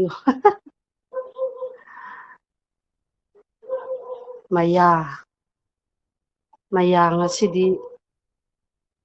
Anuradha gi lam da salusi Maharaj lengbi ra e sasi Maharaj maya magi saktam do uning buna ai gi laita dare Maharaj ai gi puing se laita dare Maharaj leng si mahaki lamdam du kayam walige maya yawudore Maharaj sigi gali sigi mathang soidna yawrani Maharaj maya sasi Maharaj jauksille se yawre gnu Maharaj tang haktang lai biramu ai maya gi manak sangjer hoi maya ai lairongge ko nang thuna lao Anuradha maya nang la biro Anuradha nang gi punsi Maharaj lenga ye maya ai gi punsi ai nang ai gi punsi je khangdiri branga si numise kari doroge Anuradha Masih pijon se tuna dress se tuna chalbe mayam se ai gi luhong bagini Anuradha as masih ji Maharaj lenga isi kari mana ku kanano nang masih ꯅꯪꯒ ꯅꯪꯒ ꯂꯨꯍꯣꯡꯒꯗꯕ ꯅꯨꯄꯥꯁꯤꯕꯨ ꯁꯟꯖꯦꯟ ꯅꯍꯥꯟꯅꯤ ꯑꯅꯨꯔꯥꯙꯥ ꯃꯌꯥ ꯑꯗꯨꯅ ꯑꯩꯒꯤ ꯄꯨꯟꯁꯤꯁꯦ ꯁꯤꯅ ꯐꯔꯦꯗ ꯁꯟꯖꯦꯟ ꯅꯍꯥꯁꯤꯒ ꯑꯩꯒꯤ ꯄꯨꯟꯁꯤ ꯑꯁ ꯑꯅꯨꯔꯥꯙꯥ ꯁꯦ ꯃꯍꯥꯔꯥꯖꯥꯗ ꯈꯔ ꯁꯤꯟꯅꯕꯤꯌꯨ ꯑꯩꯒꯤ ꯃꯍꯥꯛꯅ ꯄꯤꯈꯠꯄ ꯑꯩꯒꯤ ꯈꯨꯖꯤ ꯑꯁꯦ ꯃꯍꯥꯔꯥꯖꯥꯗ ꯁꯤꯟꯅꯕꯤꯌꯨ ꯃꯁꯤ ꯁꯨꯝ ꯂꯩꯔꯕꯗꯤ ꯑꯩꯒꯤ ꯊꯃꯣꯏ ꯑꯁꯦ ꯂꯩꯇꯥꯔꯔꯣꯏ ꯃꯌꯥ ꯅꯪ ꯆꯠꯂꯣ ꯃꯍꯥꯔꯥꯖꯀꯤ ꯃꯅꯥꯛꯇ ꯃꯍꯥꯔꯥꯖ ꯃꯌꯥ ꯀꯔꯤ ꯄꯥꯎꯅꯣ ꯅꯪꯅ ꯄꯣꯔꯛꯂꯤꯕꯁꯦ ꯃꯍꯥꯔꯥꯖ ꯑꯅꯨꯔꯥꯙꯥꯒꯤ ꯉꯁꯤ ꯁꯦꯠꯂꯤꯕ ꯐꯤꯖꯣꯜ ꯆꯠꯂꯤꯕ ꯃꯌꯥꯝꯁꯦ ꯎꯕꯤꯔꯕ꯭ꯔꯥ ꯃꯍꯥꯔꯥꯖ ꯂꯦꯡꯁꯤꯜꯂꯨꯈꯤꯁꯤ ꯃꯌꯥ ꯃꯥꯒꯤ ꯁꯛꯇꯝꯗꯨ ꯎꯔꯗꯤ ꯑꯩꯒꯤ ꯄꯨꯟꯁꯤꯁꯦ ꯐꯥꯊꯕ ꯉꯝꯃꯛꯇꯗꯅ ꯑꯐ ꯐꯠꯇ ꯄꯨꯝꯅꯃꯛ ꯈꯟꯊꯔꯛꯄ ꯉꯝꯃꯣꯏ ꯑꯗꯨꯅ ꯉꯁꯤꯒꯤꯗꯤ ꯑꯩ ꯍꯜꯂꯒꯦ ꯃꯥꯒꯤ ꯁꯛꯇꯝꯗꯣ ꯑꯃꯨꯛ ꯍꯟꯅ ꯎꯔꯔꯣꯏ ꯑꯩ ꯈꯣꯡꯗꯣꯏꯔꯒꯦꯀꯣ ꯃꯌꯥ ꯆꯠꯁꯤ ꯁꯦ ꯃꯥꯒꯤ ꯈꯨꯖꯤꯁꯦ ꯑꯃꯨꯛ ꯍꯟꯅ ꯃꯥꯒꯤ ꯃꯐꯝꯗ ꯊꯝꯕꯤꯌꯨ ꯑꯩꯒꯤ ꯄꯨꯟꯁꯤꯒꯤ ꯑꯣꯏꯅ ꯑꯩꯒꯤ ꯁꯛꯇꯝ ꯌꯦꯡꯕꯒꯨꯝꯗ ꯊꯝꯍꯜꯂꯣ ꯃꯍꯥꯔꯥꯖ ꯆꯠꯂꯁꯤ ꯈꯣꯡꯗꯣꯏꯔꯁꯤ ꯁꯤ ꯁꯨꯝ ꯂꯣꯏꯁꯤꯟꯖꯔꯒꯦ ꯁꯥꯔ Thank you, madam. Lantok sari bataram masida saru yabirappa. Thank you. Tagat um sari. Lantok sari bataram masigi makasa tazarappa matangi collar lakutsage. Matangi collar lakutsadring aida Paul sikaya no tangyang zage ko mayam. Yam nungairi maya gi wari ni maya ining tau. Maya ga ining tau gi naina bagi wari ni. Yam nungairi naina bagi wari si jodama.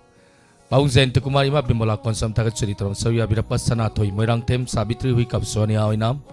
Guneswari Ras Kumari tagat suri taram sawiya birapa suranjoy konsam. Thank you taram sawiya birapa. Facebook live ta Samarendra Hegurjam kaka tagat suri Aribam Radha Piari Bimol Ningombam Imo Mangang Laishram Taking tagat suri taram sawiya birapa Debajani Laima Laishram tagat suri taram sawiya birapa. Lantok sari bataram masigi makasa tazarappa matangi caller lakutsage. Hello. Hello. Taram nok sari ming leifam takpiyu. Kaidak leira sawbudigi thaibi chinga khamne. Yam nungai zaima lantok sari bataram masida saru yabirappa. Ima sahi kya subire? Ai sahi humphuma thire. Kana leisabi pharakpa matamni. Yauksang kumaina satkibada thawai nungaitaba matamni. Maram maduna Ima kari maten sabi lagi sai singu nabi rabra. Yaki mau pongi sak de khatari do ai di kathen photien mu bagi lok nge na. Pathare. Okay. Nava farasima ima gi kari utpi gani. Dalo matien dawra. Ngai ko koi ma ai som the pol tap sage. How be roima? Hang charage. Pamo ai dei nu nang tai ko. Che ai ni ya. Yaw sang lui gi de bai ku chang ama. Yong ne yaw sang ni na han ta yaw sang je to ji yong ni che dai ki ba khoi de ang wai. Kieng khai de ma ya am ni ne kan no am ku ba khai de ne ma sa ma mam pu ra ka ne dai de ma ya ni han ta ki ku khai ji ne yaw sang ni ne Yeah, handaki yaw ni chen ti de smana ma mang sa hong sa tri ba ado khadi himaleba sai ching chana da ji ne ne tang tong bu da ti ni che ni bo ni bo tam ba me yaw ni ni ching khai da ga ne mo amani ma na da ga ne ye na ri ba pe sa di ado mai tong bo hong na ti di che lai te ba khoi de che yang wa yeng ni che akhoi ni ma sai da ne thu sa lu ga ne ma se tan lu pe sa kha je chen khai ba la ba ne ya ye ikai khang de ti ye do adunane moisina khadi gyan ta ba ya bane ba yaw sang ni ma sai da ne hang ni ba ma ya ne ni se adunane lai te ba khoy ma de yaw sang mu la pa ni se thong na wa ga za ni adunane se yaw sang je mi mi khum ni de ten thala ji ya bane ma sai da ni ma nga ni da taw re angang gai su ma tam ma nge angang gai asa se mu khona ga dra ma de ki cheng khai ga ba sa bu pi ge dre se yaw sang loi gi ba je i ni da thok da ne wai sang ni aduna ne yaw sang je chahi inda mu koi ba je apai di ne chahi ani gi mang da mu koi da sa phan khan la ba ni se yeng ne da cha gi thaban so mai be sa ha po na mu la ka ni do ma de gi di ne sa hai da na be sa ha po na mu la ka ni do ya mu yam na wa ge do se ꯈꯪꯗꯕ ꯃꯤꯅꯗꯅ ꯏꯅꯥꯛ ꯈꯨꯟꯕ ꯃꯤꯅꯗꯤ ꯈꯪꯉꯝꯃꯣꯏꯕ ꯂꯩꯇꯕ ꯑꯩꯈꯣꯏꯗꯗꯤ ꯏꯆꯦ ꯋꯥꯕꯅꯤꯗ ꯌꯥꯎꯁꯪ ꯂꯥꯛꯄꯁꯦ ꯌꯥꯝ ꯋꯥꯏꯑꯦꯕ ꯑꯗꯨꯅꯅꯦ ꯏꯆꯦ ꯃꯩꯇꯩꯒꯤ ꯀꯨꯝꯍꯩ ꯍꯔꯥꯎꯁꯦ ꯍꯦꯟꯃꯟꯈꯔꯦ ꯑꯗꯨꯅꯅꯦ ꯈꯔ ꯇꯦꯟꯁꯟꯕꯅꯗꯤ ꯐꯔꯕꯅꯦꯕ ꯑꯣ ꯐꯔꯦ ꯌꯥꯎꯁꯪ ꯂꯣꯏꯁꯤꯜꯂꯦ ꯏꯆꯦꯁꯦ ꯋꯥꯏ ꯁꯪꯉꯦ ꯑꯗꯨꯅꯅꯦ ꯍꯤꯡꯒꯣꯜ ꯁꯨꯔꯒꯅꯦ ꯑꯃꯨꯛ ꯇꯥꯟꯕꯗꯨ ꯃꯉꯥꯏ ꯀꯩꯗꯧꯕ ꯏꯅꯥꯎꯁꯦ ꯈꯜꯂꯨꯔꯅꯣꯕ ꯃꯣꯏꯁꯦ ꯑꯗꯨꯕꯨꯗꯤ ꯈꯟꯗꯦꯕ ꯑꯩꯁꯨꯅꯦ ꯍꯌꯦꯡꯗꯤꯅꯦ ꯍꯪꯒꯥꯝ ꯈꯥꯎꯕ ꯆꯠꯂꯨꯔꯒꯦ ꯈꯨꯂꯪꯒꯤ ꯄꯩꯁꯥꯁꯤꯡꯒ ꯇꯧꯔꯒꯅꯦ ꯏꯆꯥ ꯏꯁꯨ ꯃꯌꯥꯝꯁꯤꯒꯤꯅꯦ ꯈꯤꯇꯪ ꯃꯦꯟꯈꯠꯄ ꯉꯝꯅꯕ ꯍꯣꯠꯅꯒꯦ ꯑꯣ ꯐꯔꯦ ꯆꯠꯂꯣꯀꯣ ꯑꯩ ꯏꯆꯦꯗꯤ ꯆꯠꯂꯒꯦꯀꯣ ꯍꯣꯏ ꯏꯆꯦ ꯂꯣꯏꯁꯜꯂꯒꯦ ꯆꯥꯎ ꯊꯦꯡꯛ ꯌꯨ ꯏꯃꯥ ꯌꯥꯝꯅ ꯐꯖꯕ ꯉꯥꯏꯍꯥꯛꯀꯤ ꯋꯥꯈꯜꯂꯣꯟꯗ ꯊꯣꯛꯂꯛꯄ ꯋꯥꯈꯜꯅ ꯗꯥꯏꯂꯣग ꯑꯣꯏꯅ ꯍꯥꯏꯗꯤ ꯉꯁꯤꯒꯤ ꯂꯥꯟꯊꯣꯛꯆꯔꯤꯕ ꯊꯧꯔꯝ ꯑꯁꯤꯗ ꯎꯠꯄꯤꯔꯛꯄ ꯊꯥꯒꯠꯆꯔꯤ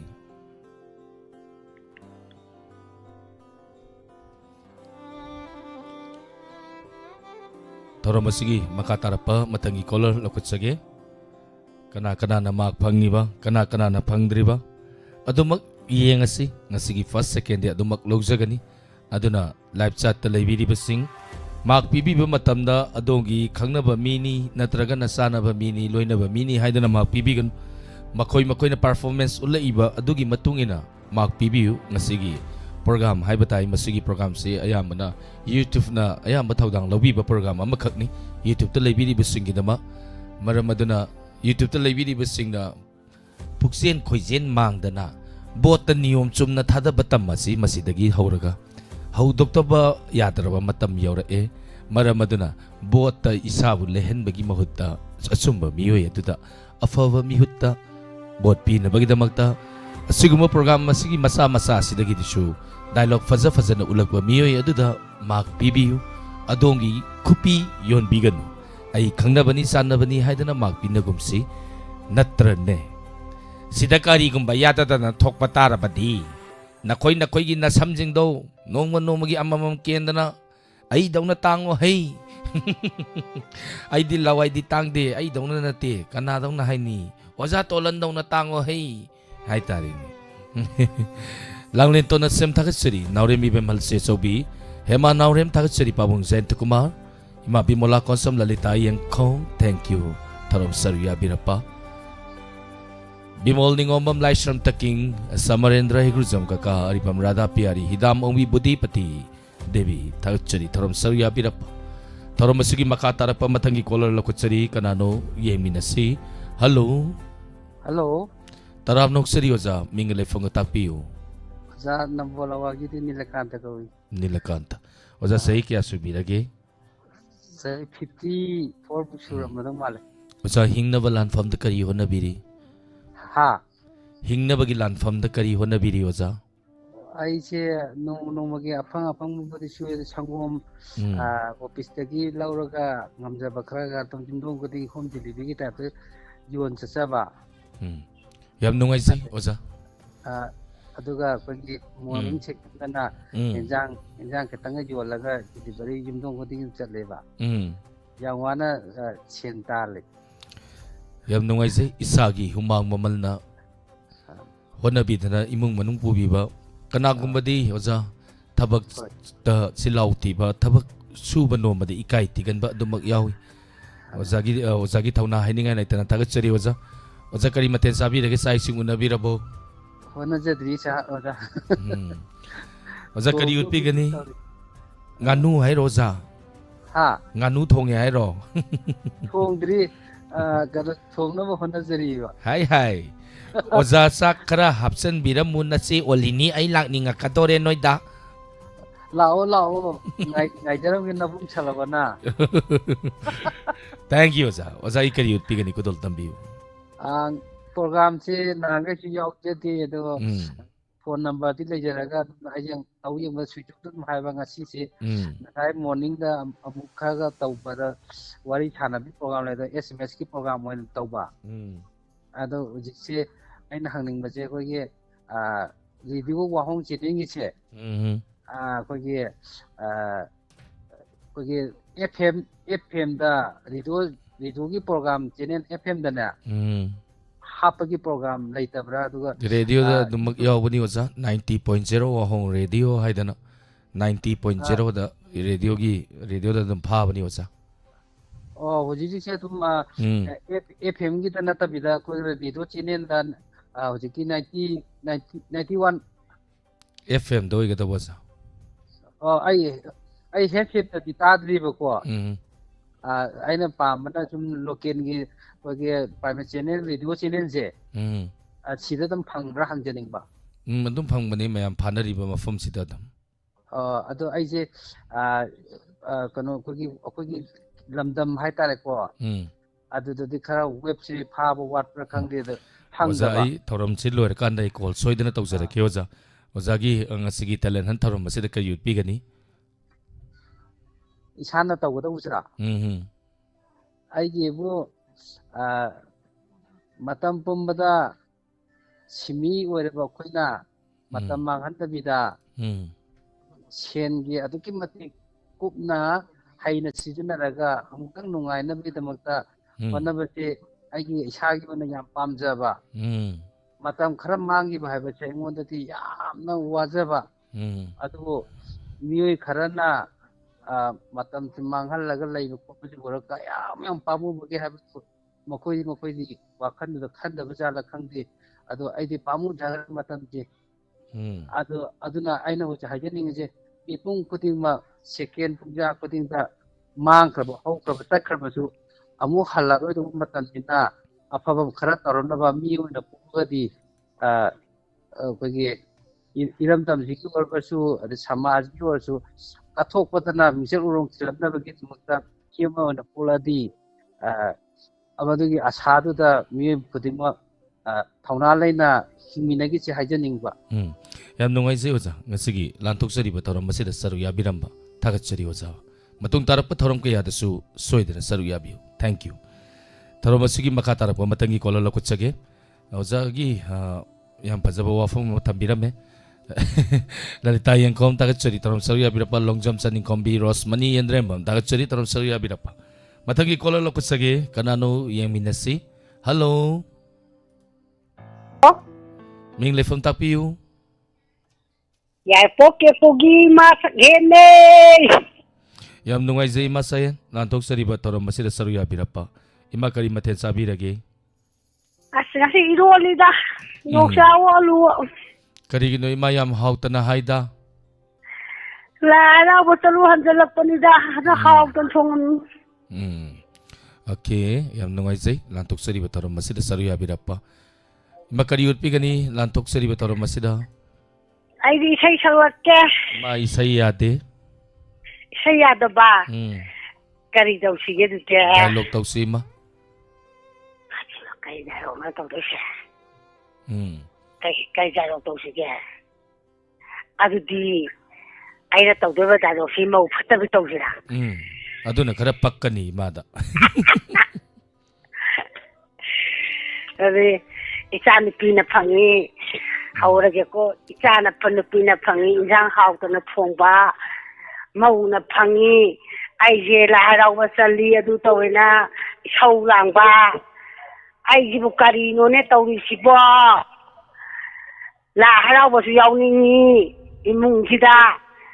ꯃꯧꯅ ꯃꯔꯣꯜ ꯑꯃ ꯐꯠꯇꯕꯅꯦ ꯏꯆꯥ ꯅꯤꯉꯣꯟ ꯑꯃ ꯏꯁꯧ ꯂꯥꯡꯕ ꯂꯧꯐꯝ ꯈꯪꯗ꯭ꯔꯦꯗ ꯑꯩꯁꯦ ꯀꯔꯤꯅꯣ ꯈꯪꯗꯦꯗ ꯑꯩ ꯂꯥꯏ ꯍꯔꯥꯎꯕ ꯃꯨꯍꯟꯅ ꯌꯦꯡꯕ ꯆꯠꯂꯒꯦ ꯑꯗꯨ ꯐꯔꯅꯤ ꯍꯌꯦꯡ ꯅꯣꯡꯃ ꯏꯁꯩ ꯁꯥꯒꯦ ꯌꯥꯔꯦꯀꯣ ꯊꯦꯡꯛ ꯌꯨ ꯏꯃꯥ ꯂꯥꯟꯊꯣꯛꯆꯔꯤꯕ ꯊꯧꯔꯝ ꯑꯁꯤꯗ ꯁꯔꯨꯛ ꯌꯥꯕꯤꯔꯛꯄ ꯊꯥꯒꯠꯆꯔꯤ ꯊꯧꯔꯝ ꯑꯁꯤꯒꯤ ꯃꯈꯥ ꯇꯥꯔꯛꯄ ꯃꯇꯪꯒꯤ ꯀꯣꯜ ꯂꯧꯈꯠꯆꯒꯦ ꯏꯅꯥꯎ ꯒꯣꯔꯣꯕ ꯈꯨꯃꯟ ꯔꯣꯁ ꯅꯤꯀꯣꯏꯖꯝ ꯅꯥꯏꯅꯥ ꯀꯝꯔꯥꯝꯕꯝ ꯂꯥꯏꯁ꯭ꯔꯝ ꯇꯀꯤꯡ ꯊꯥꯒꯠꯆꯔꯤ ꯑꯃꯛꯁꯝ ꯃꯦꯃꯤ ꯏꯁꯥꯝ ꯕꯣꯂꯤꯅꯤ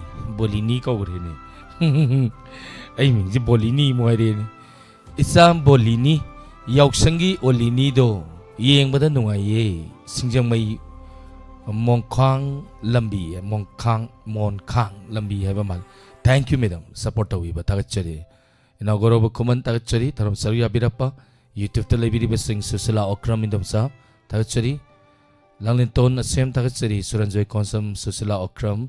ꯊꯦꯡꯛ ꯌꯨ ꯕꯤꯖꯣꯏ ꯇꯣꯡꯕ꯭ꯔꯝ ꯊꯥꯒꯠꯆꯔꯤ ꯊꯧꯔꯝ ꯁꯔꯨꯛ ꯌꯥꯕꯤꯔꯛꯄ ꯄꯥꯕꯨꯡ ꯖꯌꯟꯇꯀꯨꯃꯥꯔ ꯊꯦꯡꯛ ꯌꯨ ꯊꯧꯔꯝ ꯁꯔꯨꯛ ꯌꯥꯕꯤꯔꯛꯄ ꯑꯕꯦꯅꯥꯎ ꯂꯥꯏꯈꯨꯔꯥꯝ ꯊꯥꯒꯠꯆꯔꯤ ꯊꯧꯔꯝ ꯁꯔꯨꯛ ꯌꯥꯕꯤꯔꯛꯄ ꯍꯜꯂꯣ ꯍꯜꯂꯣ ꯇꯔꯥꯝ ꯅꯣꯛꯆꯔꯤ ꯃꯤꯡ ꯂꯩꯐꯝ ꯇꯥꯛꯄꯤꯌꯨ ꯑꯩ ꯍꯨꯏꯀꯞꯇꯒꯤ Sabiti lai ton na sa. Yam nungaijay idamsa lantoksariba torom asida saru yabirapa idamsa kay mathe sabirage Hawai drak wo dagi khongang tarung habeto adune yongsak ne sara chambi ma sindru sure do tunghangi amang tawe sa. adudi saba yawro yaramdo mangidre da ko kari utpi gani lantoksariba torom asida kudol tambiu Sa ai do ama khata sum yawja ke ai ki fast ana ba yaw ko na te ko sum nungai ba yaw jar ko ne sa. Ada life ta le bi bo ngo ne dio ta bi ba sing na la la ju soi ra ju ngam pi ga ni sa ju yaw na. pasta ningbagi wakhallon di leibi da bra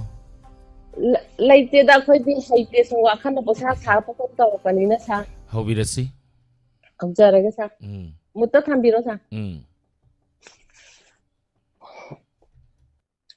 Kaino mo tamo nang bu tong ba so hogat si bu kai gino ba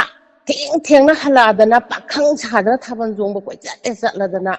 kai gino ba hawalo kai nu ba mo tamo nang bo angang ga lai la su ki ta ta na ina masidi da ayu sida ta thabak taw ga da ba mayam ji hona lai re isa ga ji mu na han da gi skun gi chuti tha re me na yok sang gi ne na chuti tha lai re angang ga yam ta ju lai su ta pi dre ado ngaw da lai re mo tamo Quay một tí dễ yang ăn cái đó của anh ngạc cái tung cái sao xoay da nè xoay da qua không có tung không ăn ya rồi cái gì bác khang xa da năng na tiếng na hali ya du cái nhiều nè cái đó nó nào một bác nó nào một bác lại cái đó lấy đi bao mai ăn gì nó chắc ra ba mấy ta muốn nó bác chắc nó lấy bác tháp ăn zuông bác chứ bộ nên mai gì du cái đó ra ba mấy ta muốn học cái gì đâu ya rồi học cái lâu quá ai đi nè ai hai gì nè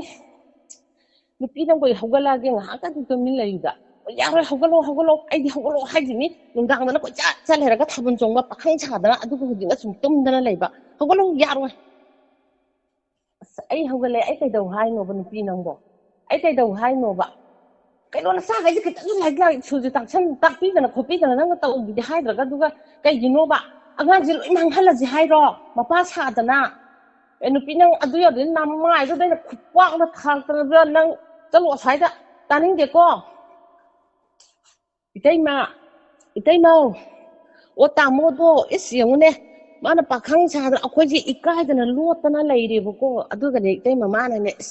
lai sa bi ma sak ta phaja ba ga khal ga pai ga suong ni itai ma urei me lang khong jong gi lampak ta ne man thaban ga suong ya akhoi ji lo lai ra ba ne ba koi hai dok pi dra ba wa ni nupi thi ba yaw ga na hai ba do lupa chatre khai ga na lai sabi ga na maside ta Facebook ta WhatsApp ta YouTube ta wai sai re du ga moina ta mo na ga thaban chung mi te ma khoji ikai da anga awa la pa yam chare da noi su song ya dro thaban chung na ba tawri ji bu thaban chung ge dan na bu thaban chung ma holi na dro hanu bi yaw ge ra hanu bu yaw ge ra matu thi ba yaw ge ra adagi mau yaw ge hoi mau du di yaw han da ba yai mai nu pa na ya de kai gino ha ba da ai nu pi do thaban chung nu pa na ba de ai ju sau ta ba ado ta mo ju nu pa ni thaban chung ba nu pi thi ba yaw nu hai na to ta mo ju lian ma le thu ya do oi bu ngo hu ji kan gi pa khang gai ji di ko ya na bu matik ja gra ga na ma si dai ma khut pul la ga samai na ga le pa ga yeng lai ba do khara ai yu ngau ba guli ja ba khara ma si dai ta pak chong ta so ba ma thong ma rang khang da ge na bu ngo khoi na ya ro ma ko ka ching ta phaja dra ha nei pa khang mo na kari hen ge ba ya re da ta mo adu jong salanu da akhoi ju na na akhoi bu chu pra ne o chop ti du no su song ba ya wo noi da hai bi ra ka no ai nu pi thi de ai na si nu pi thi mo a mi lam da khang ma na te nei ya ma se am phajari ba ai is noi na du mai ga ngang da na ga taw re khare pe se noi wari do to khro se inama kari hagi ne nang bo ngarang inspector ta yai do ta hodra ba inspector ta yai da hai du yo ne inspector ta yai ge cha james na hai du cha james je achum ba yang ngang thore ba akhoi na chap da taw yo ne akhoi na thaban jong ba yeng ba chap da gari marumam da kar marumam da phone ki flash thalaga yu ga thakna khotna taw lei ri me yam ji yo ne madum ba me yam do tholo ka tham jong khaja doi no adu yo cha ta yai na hai do sumdro police कईजिना मसीदा फारगा अंता थिगलगा फाबीरदी करीदोइनो कमदौरिनो हाबदो तौरदु अदुमाइनगा तौरदी फजरोइद्राबा यंगने सार स्पीकर तयाइना ने ngathorpase chombada ngangi ko inama hoimi asmadi nupado yam thaga ngai ni ko sa James to saulem saidala samjarage Thank you, madam. Lantok sari batoro masida saruya birapa. Thank you. thaga sari sahabusu samjarage Ai lai toninga kadore. Lai yong tang tong jage. Lai toninga pana haksang se. Laibam sabam khangdre. Aduna ai se ngasai na di labani. More lom da lakpada more da kara panthok panjin. Hai bedi more da sangba yadam nina. More da kara panthok panjin lai rubana kara laibak thigre. Adubu sum laktabadi yadabadi na aina tharaik nati karino kari hai pai na bado sarang da tung alak pani ai se adubu layong tang tong ninge ai thaban ngi matang da ko tong jarake hayum surmu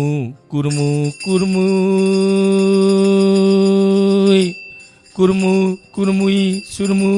korea maibi olini surmu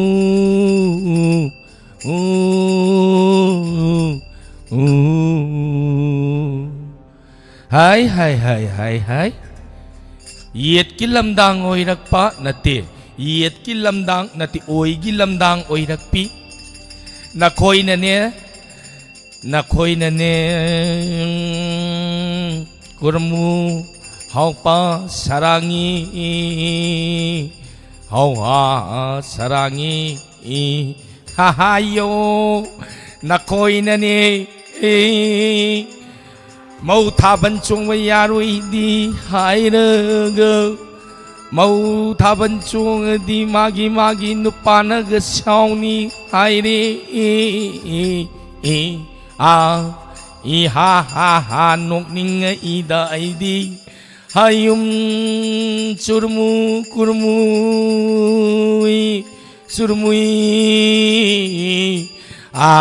thaban songbamda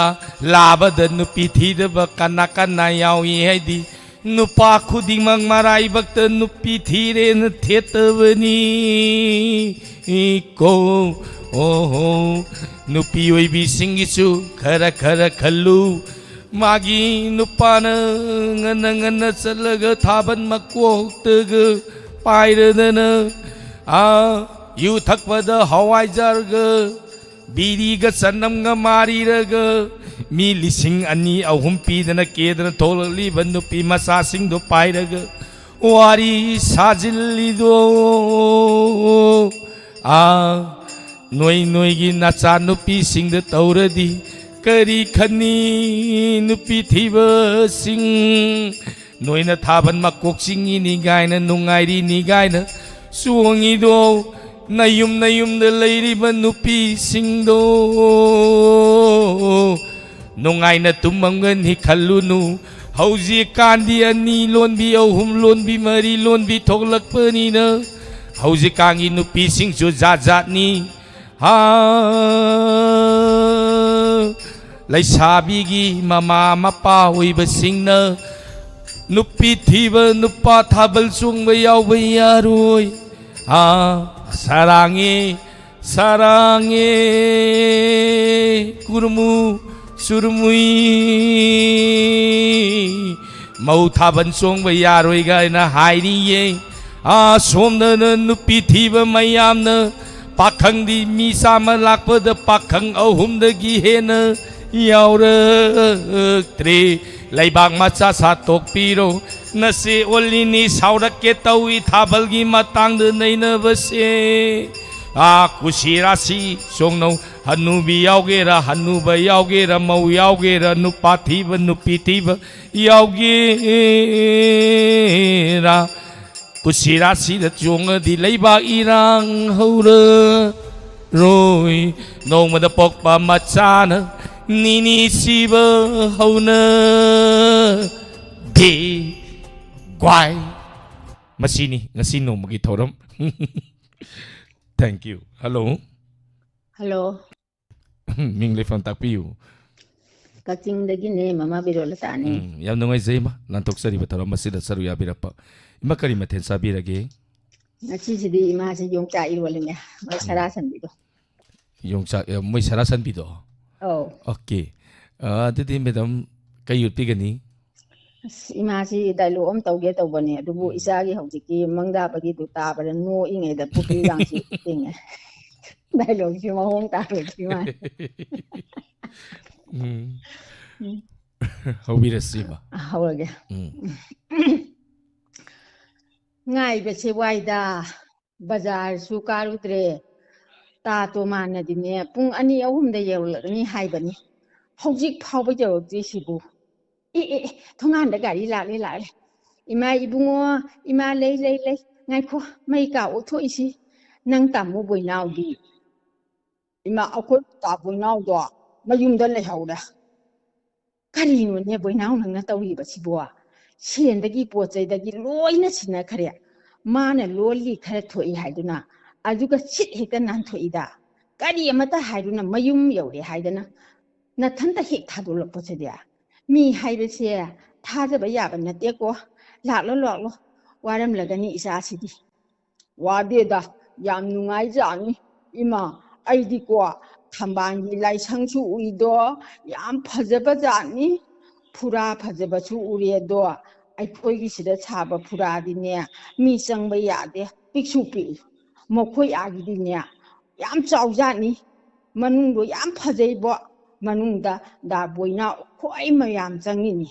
ado ima aine hindi ka chungang ba haire do ithanda hoten da changlaga ne tanga injangang ka leiraga zai do kari imai ning thia ima di loire da na la kisanu mai boina do tik tawge ado munna sinaki ba du bo sil hek nan thoida isa manglangani da ne ngai ko ning thia tumbadi nang na thanta tumbra nai ta boina ga tumbra Tumde, da boina nane, I do namti hadunania, Marga Nana, Tongana to me. Ha, Sri Govinda, Taro, Diluidana, Isa, Mayam, Chatingeda, Mamit Manasina, Bahidanania, Boinau the Nana, Atam Nana, Magi Barazana, Taknaba, Pasadagi, Loina Potolaga. Sit hector Nanto Ida. Pare Pare, Isa, Yum Tumil hek lay sungai dana, adoning tia, Isana Hindi ngang laga hotienda, dan za labador, Ima amukta tagi hayu imada. Oh, hage ima, Aina nia, Lupa yang kaipai ragania, Asuna haiba. He bhaya, Roti ko upar sabji baitoa. Bhalo, Imaining tia, Isana Hindi ngang bachinia, Yang Kazido, Isadinia, Matanta Didania, Hindi Gachi English country, Yang Tolaniko, Oh, Ima, I matang to Chatekwa, Matang to Hindi ka English, Yang doing listen there again. Thank you, Ima. Yam nungaijay, Imagi. Hojiki Hindi matik to so duma pajay. Thank you, Ima. Thank you. Lantok sari batoram masigi makasa tajarap matangi caller loko charke matam yam jalaktre mayam call toksan biro call de duma munnari yung kaibam halan lalita yang kom tagat sari Laishram Radha. Thank you taram sari abirapa Monali O. Thank you. Nitulai tagat sari taram sari abirapa Hema Naurem tagat sari Laima Laifrafam tagat sari taram sari abirapa Matum lang lembe alambam robita Parmo taurem Suranjoy konsam namita. Thank you taram sarya birapa imabi mola konsam Rita Hobizam tagatsari Abinaw lai kram sarwalen akoy sulay kan naharauri Kare lay na ramale sarda lai tong sila Oh, kare lay na rin Madam Madana Kijaw Nasi olini nati Nasi tharo may bi na pao Iba lai pao da ngasi pao da sum da bayaw gidri Aduna lai pao sum na pao rakadoy ni Ngasi si Facebook di kanagi kubak may iyangaw hay bano Koloriam ni haye na takpire hidam ombi puti pati bimol ning ombam nai na kamram ros ni koizam tachori taram sarya birapa taram asigi makasa tajarapa matangi kolar lokut sage kanano yeminasi isai gi wadi ngasi di sakpirano pung mapan makai surjit kumansagi taramda isai sakpiu ngasidi ko maram madana hello Hello taram noksari ming lefam takpiu kung yu pati pero dari Marita ni imarita yam nungai zai lantok sari batoram masida saru yabirapa imakari maten sabirage o iron ba bom iron ko janer makari lantok pigani ngasigi lantok sari ba talan han kitoram masida o yau khangi da do mati am sang de tau jaran how we see ai na radio ta ri sin ko na koi wa hong radio se tăng sâu để sâu thao ngồi với cha cái đùm tàu lên vậy cái vụ thuồng nó không điểm ấy làm giàu rồi cả lấy sao vì chứ thâu thật tự nhiên của con chạy là kia ta ấy cái hai cái ngày thì nó hay diện của mọi người sẽ bỏ mà khá cái gì lại y awang lắm nó sẽ lệ được chứ anh em vùng ngày nó diện vậy kia mà chủ đi thì nó mọi xeโอ้ได้ชาดิฉันเนี่ยเนี่ยเสียดูปีว่ามาตั้งแต่เนี่ยเนี่ยน้ำนิ่งดูแต่เนี่ยพอนำบรรจุก็หักโคยเยี่ยมาพอเรียนทำบรรจุไปแต่เนี่ยมาวงการนะว่าหายใจนี่ดูผลอ้อยนะปะเอาดูทำบรรจุไปสิจ้าอาจจะไม่เป็นช่วงนี้อาจจะไม่เป็นช่วงอ่ะดิเนี่ยนี่นะจะดึงยาวหนึ่งกันทำบรรในเลยฉลุนั่นจุนมิจารีเนี่ยทำบรรจุนั่นก็เลยฉลุเราฉลุโอ้ยมาบ่อะโดถ้าเป็นจงไปถ้าเป็นทิ้งบ่เฮาเด้ถ้าเป็นทิ้งบ่เฮาเด้นี่จงไปสิบ่เฮาเด้โอ้กะนาโนเรายิงสิเราถ้าเป็นเนี่ยนะเตาสิบ่นป้าเนี่ยนะเตาสิบ่นบีที่ว่าหาตัวโอ้ยละมาเนี่ยเตาสิถ้าเป็นจงนี่เลยชาดิสิ่งที่นั่นอังมักจะเฮาสิตั้งดิฉันอบิสินั่นเนี่ยในที่ที่ว่ามาจ้าเลยบ่มักจะถ้าเป็นจงนี่สิขณะดูมืออย่างเป็นนายเจ้าก็ต้องเจอกันนายช่วยท่าบันเลยสิดีเนี่ยท่าบันจังสิโรจังสิลาหักตั้งยังดูงานเลยโอ้ยจ้าข้าหัวเลยสลับที่จังอุโกยามนายเรจังสิaku jangan makaiให้ยังมั่วนงาแล้วก็ยาวเกี่ยงกับองค์พระตานี่นะชานงาโรนงชูดระบันนี่นะเนี่ยพระเจ้าสูงกว่านี้อยากจังมันงยันตัดที่นงชูบิดเรโกยามนงไอเจเรงานที่นี่ทำมันจงไปที่ยังไปที่จะใช่ชุมเลยสัญญาเจนี่จ้าชุมยาวนึงจะน่าเท่ากันนี่จ้ายามนงไอเจไม่ต้องลานอิมาลานทุกสิ่งที่เรามาสิเลสรุยาบิรับปะทักษะรี thank you มาทั้งอีกอลล์มูลคุชเรเกpalmai lalita yang komทักษะรีเราสรุยาบิรับปะngasigi first tab miyoi se edi khangi second tab miyoi su edi khangi noina khanga su aina haido hairoi aduna ngaha ngai mina kisi yumkai bam halan morang kunong tagachari laishram rada nungsi tombi waikhom tagachari loli maibam thank you taram soya birappa rosni koizam thoi mangang naina kamramam tagachari taram soya birappa thank you robin maitai khumujam thank you taram soya birappa tagachari mathangi caller mula kucharake hello taram noksari oja tarira ba tajare oja mingale phonga tapisi ai sinjamai imo mangan mingdong tangan bi oja imo mangan mangan okay yam nungai je oja sai ke amuk subirage sai umpu okay yam nungai je hojik se tv channel da yengbiri ra youtube da yengbiri ra oja Facebook yengman yam nungai je oja ngasigi lantok sari ba thorom masida support thorom saru ya birapa oja sai singunda birapa kari mathen sabirage saksi ai nong bagi masa kalau gym sana ba kwa aduna sanga oka tongi Hare Krishna yan nungai je oja ado ja ngasina hamra call from bidise abane ngasina anban oja kari yut pigani ngasigi lantok sari ba thorom masida ngasi ai wari uda lijarake how birasi oja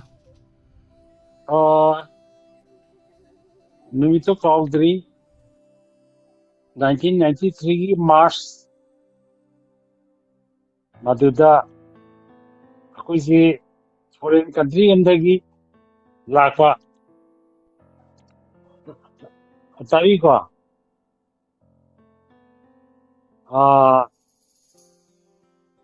ꯑꯩꯈꯣꯏ ꯀꯩꯅꯣꯗ ꯑꯩꯈꯣꯏꯒꯤ ꯃꯤ 43 ꯊꯣꯛꯂꯛꯑꯦꯕꯀꯣ ꯑꯗꯨꯗ ꯑꯩꯈꯣꯏꯁꯦ ꯑꯩꯈꯣꯏ foreign ꯍꯥꯏꯇꯥꯔꯦ ꯑꯗꯨꯗ ꯊꯣꯛꯂꯛꯄꯁꯤꯗ ꯑꯩꯅ ꯅꯨꯡꯁꯤꯔꯕ ꯃꯔꯨꯞ ꯑꯃ ꯃꯥꯅ ꯍꯥꯏꯔꯝꯃꯦꯕ ꯃꯔꯨꯞ ꯅꯣꯏ ꯆꯠꯈ꯭ꯔꯣ ꯑꯩꯗꯤ ꯌꯥꯔꯔꯣꯏ ꯑꯩꯅ ꯑꯁ ꯃꯔꯨꯞ ꯀꯩꯒꯤꯅꯣ ꯑꯩꯈꯣꯏ ꯄꯨꯒꯦ ꯅꯪ ꯄꯨꯒꯦꯅ मादी मात्रा में पाल लेगा अदगी कोई फॉरेन कंट्री दुदगी कोई इंडिया स्टेट ओइरबा अदु yam nungai si ocha ocha gi wari mati ama khudul tambiramdana ngasigi lantok sari ba thoram masir saru ya birapa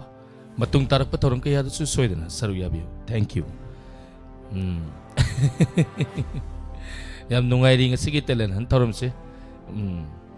na bai first second kan doini adana promote tawrem ta sari yungkhai bam halan ta sari thoram saru ya birapa hena heman haurem ta sari thoram saru ya birapa lantok sari batorom masigi makatarapa matangi color lakutsage lemba swing bimol ningombam susitra tonjam tagachari taram sawiya birapa rosni thank you taram sawiya birapa naina thank you taram sawiya birapa yam nungai trane ngasigi taram se second line amuk tong akijira khang deni suba line andaki line sidi english ki line tong jira khang deni english yam lon ba monali o tagachari loli maibam thank you taram sawiya birapa matam loisalakadore matam na kanabu sungay de ngasay color man yam fazana takpirami dialogue oitar su haitare matam mangan badi fatte adumak maram aduna matam mangan loisi mayam waikom toibi tagachari bijenti ningombam alangwam robita tagachari lalington asim once again tagachari taram sawiya birapa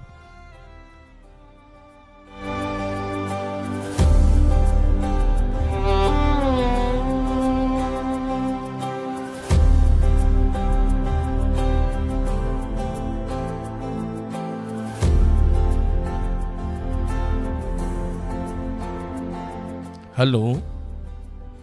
Hello. Taram nokseri madam mingle fam takpiu. Masana to. Madam haksang nungai bida bro. Nungai. Tawde na. Madam sana toy habi ni ko madam. Madam kay maten sabi rage kay lamday no. Hirok tek. Madam loudspeaker dong atong mutat piu.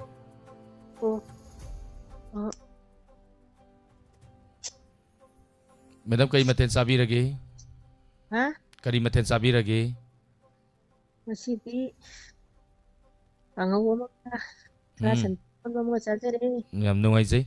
Kari urpi gani kudol tambisi? Wai masa odu na sereng odu na kari odu. Hobi rasi? Wari wana ya bro. Yeah.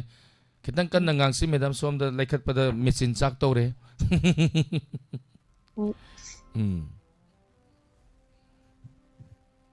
Hawiro madam. Hawjir agi.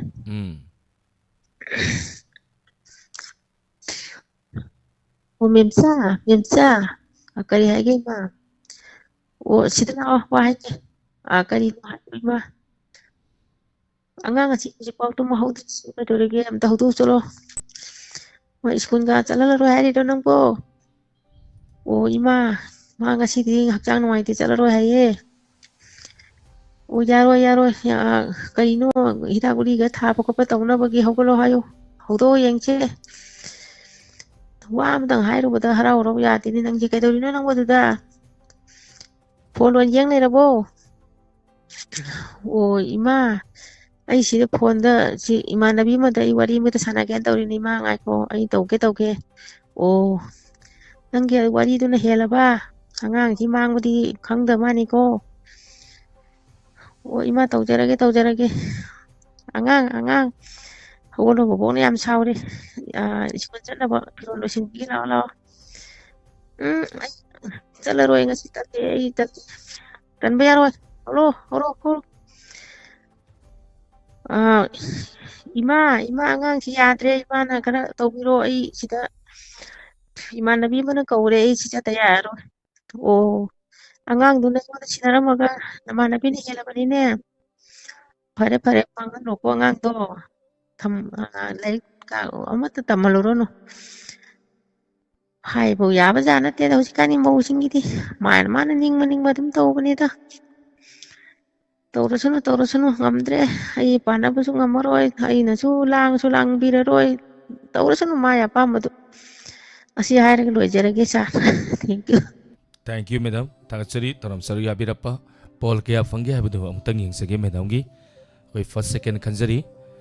Maramadana mark PB matamda aining sai haijagi baduni ko. Mark PB matamda misang mikai nai roisi. Akoi khangnaba mini masina akoi ga loina tinaba mini haidana mark PB gan talent fajana ulakpa miyo eduda mark PB. Talent haibasi kainom ni edu ngasigi talent sing sidi pura kainom ni ado haire ye koi listener martagi viewers martagi sir olen taba bo haire di kumai ngaktani wari ngaktani yamna sumba wafam ni taba haisi nokba haisi waro ba hiroisi madam maduna mayam sun nokpet tawdana adumak tabiyu aisu nokpet tawdana adumak tajari tawramse matangi kola lakosari Hello nati ni pon kakri ni matan kola lakot sarake susilaw kramem sa tagachari taram sarya birapa matan kola lakot sari hello taram noksari mingle phone takpiu Good evening sir. Good evening. Robin miti kumzam nungpo keten mandi. Oi ta Robin. Sasak sabi ramai ko. Tamo ton ngasi di lapoi ni. Tamo lapoi sak sabi ra brahang. Sasare sir. Ngai ko Robin. Karigino nang nupi khanganda bida thaban chong ba chali hairi sikari gino tang hairon naron seng dradi nang nupi do soi mapam chakrani Robin. Sai sum sahi mi gi amtak yawning na sum chalu ni da sa. Kari no ba. Asom na maira pai bi imai ben sing na lauri. Nupi thi ban nupa thaban chong ba yaw ba yaroi haidana. Aduga som da dio is iruga ngan luza thokdana na samna na ka thau taisandana pakhang sar thaban chong chat lurini ne tawri si Robin. Tawnu he Robin. Ora mai bi lai phau sa man ne sa direct tum ne ta hari mi si kamai na taw janu mi sa bo. Songnu Robin Canada thabak tawnu imung kai ni ko imung kai ni.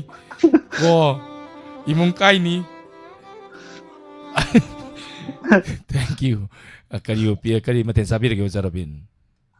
Sa iron ba maga kang ho maga. Kari urpi gani kodol tambisi. Sharing tilap taw bom ta tisagi sa. Hawirasi. Ai sharing asigi maming achumba. Kaidabu lairiba achumba. Thirure mafam khuding chatlure malem thongna. Phangba kawba laitre achumba. Paisabu pairaba sangabu lairaba achumbasu aranba olhan bangami aranbasu achumba hekta olhan bangami onthokpani paisagi magun onthokpani sangagi magun thiba phangdare achumba laitere achumba. Thank you sir. Passenger Oja Robin gi saireng ji tamna ba ka nangodi he. Oja Robin gi itaimana morok sa na irom pijaru bude da kaino morok sa bra kaino saireng gai ji kaw gi bra kaino mati tang tamna ba ka nangodi he duni tawri si. Sa hujing atang da sum wakan da sagat taraga sum tinjar ko ni sir. Thank you. Ya nungai se ya Robin. Kasi tok sari bataro masida saruya birapa. Thank you. Ngasigi caller ni kak lokot sage anduga thoram loisin bigi ya balok sage maram maduna caller ni katang hare laibak yeng horo o laisabi sa haujik pung tara makai tara pawda thaban chongba tholak trisi bukari gi nonoi bo ꯊꯥꯕꯜ ꯆꯣꯡꯕꯁꯤ ꯑꯩꯈꯣꯏꯒꯤ ꯀ꯭ꯂꯕꯀꯤ ꯅꯍꯥꯁꯤꯡ ꯄꯥꯈꯪꯁꯤꯡ ꯂꯩꯔꯤꯕꯁꯤꯡ ꯑꯁꯤꯅ ꯊꯤꯡꯖꯤꯜꯂꯒꯅꯤ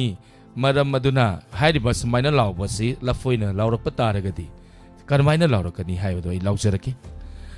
ꯑꯣ ꯂꯩꯀꯥꯏ ꯂꯩꯀꯥꯏꯒꯤ ꯏꯆꯦꯆꯜꯁꯤꯡ ꯄꯨꯡ 8:30 ꯇꯥꯔꯁꯤ ꯐꯥꯎꯗ ꯅꯣꯏ ꯍꯧꯖꯤꯛ ꯐꯥꯎꯕꯗ ꯂꯨꯄꯥ 2,200 ꯄꯤꯗꯅ ꯀꯦꯔꯤꯕ ꯃꯦꯀꯞꯇꯨ ꯂꯣꯏꯗ꯭ꯔꯤꯕ꯭ꯔꯥ ꯍꯥꯏꯕ ꯍꯣꯔꯦꯟ ꯊꯥꯕꯜ ꯈꯔ ꯀꯟꯅ ꯆꯣꯡꯉꯗꯤ ꯃꯦꯀꯞꯇꯨ ꯀꯣꯛꯊꯔꯛꯑꯗꯤ ꯍꯥꯟꯅꯩ ꯀꯨꯆꯨ ꯂꯥꯛꯀꯅꯤꯗꯤ ꯈꯪꯗ꯭ꯔꯤꯌꯦ ꯑꯗꯨꯅ ꯍꯥꯟꯅꯩ ꯀꯨꯆꯨ ꯂꯥꯛꯇꯧ ꯁꯔꯨꯛꯄꯨꯗꯤ ꯑꯣꯔꯤꯖꯤꯅꯦꯜꯗ ꯑꯗꯨꯝ ꯂꯨꯄꯥ 200-300ꯒꯤ ꯃꯦꯀꯞꯇꯨ ꯇꯧꯔꯒ ꯊꯣꯛꯂꯛꯑꯒ ꯊꯥꯕꯜꯗꯨ ꯆꯣꯡꯉꯗꯤ ꯊꯥꯕꯜꯗꯨ ꯃꯌꯥꯏꯗ ꯄꯣꯊꯥꯔꯣꯏꯗꯧꯕ ꯊꯥꯕꯜꯗꯨ ꯋꯥꯅ ꯀꯟꯅ ꯆꯣꯡꯉꯒ ꯍꯨꯃꯥꯡ ꯇꯥꯔꯛꯄꯅꯤꯅ 이해 ꯑꯩꯒꯤ ꯃꯥꯏꯁꯤ ꯍꯥꯟꯅꯩ ꯀꯨꯆꯨ ꯂꯥꯛꯇꯧꯔꯤ ꯍꯥꯏꯗꯅ ꯊꯥꯕꯜ ꯆꯣꯡꯕꯗꯣ ꯑꯃꯨꯛ ꯉꯥꯛꯇꯪꯃꯨꯛ ꯐꯝꯃꯒ ꯃꯦꯀꯞꯇꯣ ꯑꯃꯨꯛ ꯆꯥꯊꯣꯛꯍꯜꯂꯤꯃꯤꯅꯤ ꯇꯧꯔꯤꯁꯦ ꯑꯗꯣ ꯍꯧꯖꯤꯛ ꯐꯥꯎꯕ ꯄꯨꯡ 8:30-9 ꯇꯥꯔꯁꯤ ꯐꯥꯎꯕ ꯊꯥꯕꯜ ꯆꯣꯡꯕ ꯊꯣꯛꯂꯛꯇ꯭ꯔꯗꯤ ꯊꯥꯕꯜ ꯆꯣꯡꯕ ꯂꯣꯏꯁꯤꯜꯂꯅꯤ ꯃꯤꯒꯤ ꯂꯝꯗꯒꯤ ꯄꯥꯈꯪ ꯃꯆꯥ ꯃꯌꯥꯝꯅ ꯕꯦꯟꯗꯔꯗ ꯆꯪꯗꯅ ꯕꯤꯔꯤꯌꯣ ꯍꯋꯥꯏꯖꯥꯔꯒ ꯆꯅꯝꯒ ꯂꯣꯏꯔꯒ ꯊꯥꯕꯜ ꯆꯣꯡꯕ ꯂꯕꯨꯛ ꯐꯥꯎꯗꯅ ꯍꯨꯏꯊꯤ ꯃꯤꯊꯤ ꯅꯦꯠꯇꯅ ꯂꯥꯛꯅꯔꯦ ꯑꯗꯨꯒ ꯅꯣꯏꯅ ꯍꯧꯖꯤꯛ ꯐꯥꯎꯕ ꯃꯦꯀꯞ ꯇꯧꯔꯤꯅꯤ ꯒꯥꯏꯅ ꯂꯥꯛꯑꯣ ꯅꯠꯇ꯭ꯔꯗꯤ ꯉꯁꯤ ꯊꯥꯕꯜ ꯃꯇꯥꯡ ꯑꯁꯤꯗ ꯗꯏꯟ ꯂꯥꯎꯅꯤ ꯍꯥꯏꯅꯤ ꯂꯥꯎꯔꯛꯀꯅꯤ ꯍꯥꯏꯇꯥꯔꯦ ꯍꯜꯂꯣ ꯍꯜꯂꯣ ꯇꯔꯥꯝ ꯅꯣꯛꯆꯔꯤ ꯃꯤꯡ ꯂꯩꯐꯝ ꯇꯥꯛꯄꯤꯌꯨ ꯏꯃꯥ ꯂꯥꯎꯠ ꯁ꯭ꯄꯤꯀꯔ ꯉꯥꯛꯇꯪ ꯃꯨꯊꯠꯄꯤꯌꯨ ꯌꯥꯕ ꯌꯥꯔꯦ ꯏꯃꯥ ꯃꯤꯡ ꯂꯩꯐꯝ ꯇꯥꯛꯄꯤꯌꯨ ꯌꯥꯎꯁꯪ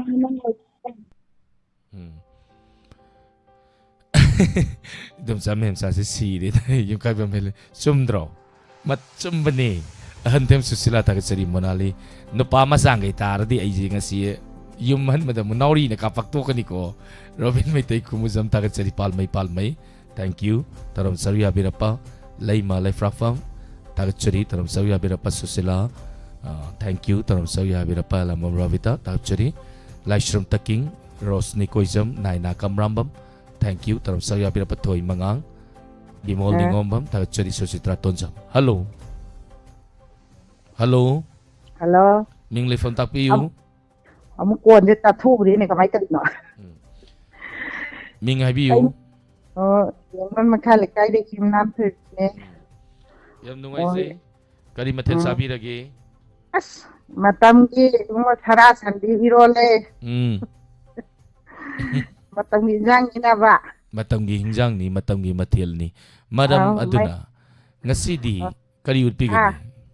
ꯑꯣ ꯃꯌꯥꯝ ꯀꯩꯅꯣ ꯁꯨꯝ ꯎꯅꯔꯦ ꯑꯗꯣ ꯑꯩꯁꯨ ꯀꯩꯅꯣ ꯌꯥꯎꯁꯪꯒꯤꯒ ꯀꯩꯅꯣ ꯌꯧꯕꯒ ꯃꯇꯦꯛ ꯑꯃꯇꯪ ꯃꯇꯧ ꯇꯝꯖꯔꯛꯀꯦ ꯃꯌꯥꯝ ꯍꯩꯇ ꯇꯧꯕꯅꯤ ꯏꯁꯩꯗꯤ ꯌꯥꯗꯦ ꯍꯥꯏꯔꯕꯅꯤꯅ ꯍꯣꯏ ꯍꯧꯕꯤꯔꯁꯤ ꯍꯧꯖꯔꯛꯑꯒꯦ ꯃꯦꯝꯆꯥ ꯌꯥꯎꯁꯪ ꯏꯁꯄꯣꯔꯠ ꯇꯧꯔꯤ ꯆꯠꯂꯨꯁꯤꯅꯦ ꯏꯁꯄꯣꯔꯠ ꯇꯧꯔꯤ ꯏꯁꯄꯣꯔꯠ ꯌꯥꯎꯕ ꯆꯠꯁꯦ ꯑꯁ ꯇꯧꯔꯗꯝꯅꯤ ꯃꯣꯏ ꯏꯆꯦꯁꯤꯒꯤꯅꯦ ꯍꯧꯅꯕꯤ ꯇꯧꯔꯗꯝꯅꯤ ꯀꯩꯅꯣꯍꯦ ꯏꯁꯄꯣꯔꯠ ꯇꯧꯔꯤꯁꯦ ꯌꯥꯎꯗꯅꯕꯨ ꯀꯔꯤꯅꯣ ꯅꯍꯥꯁꯨ ꯑꯍꯟꯁꯨ ꯂꯣꯏꯅꯕꯨ ꯊꯣꯛꯇꯅ ꯌꯥꯎꯅꯔꯤꯁꯤ ꯎꯗ꯭ꯔꯣꯅ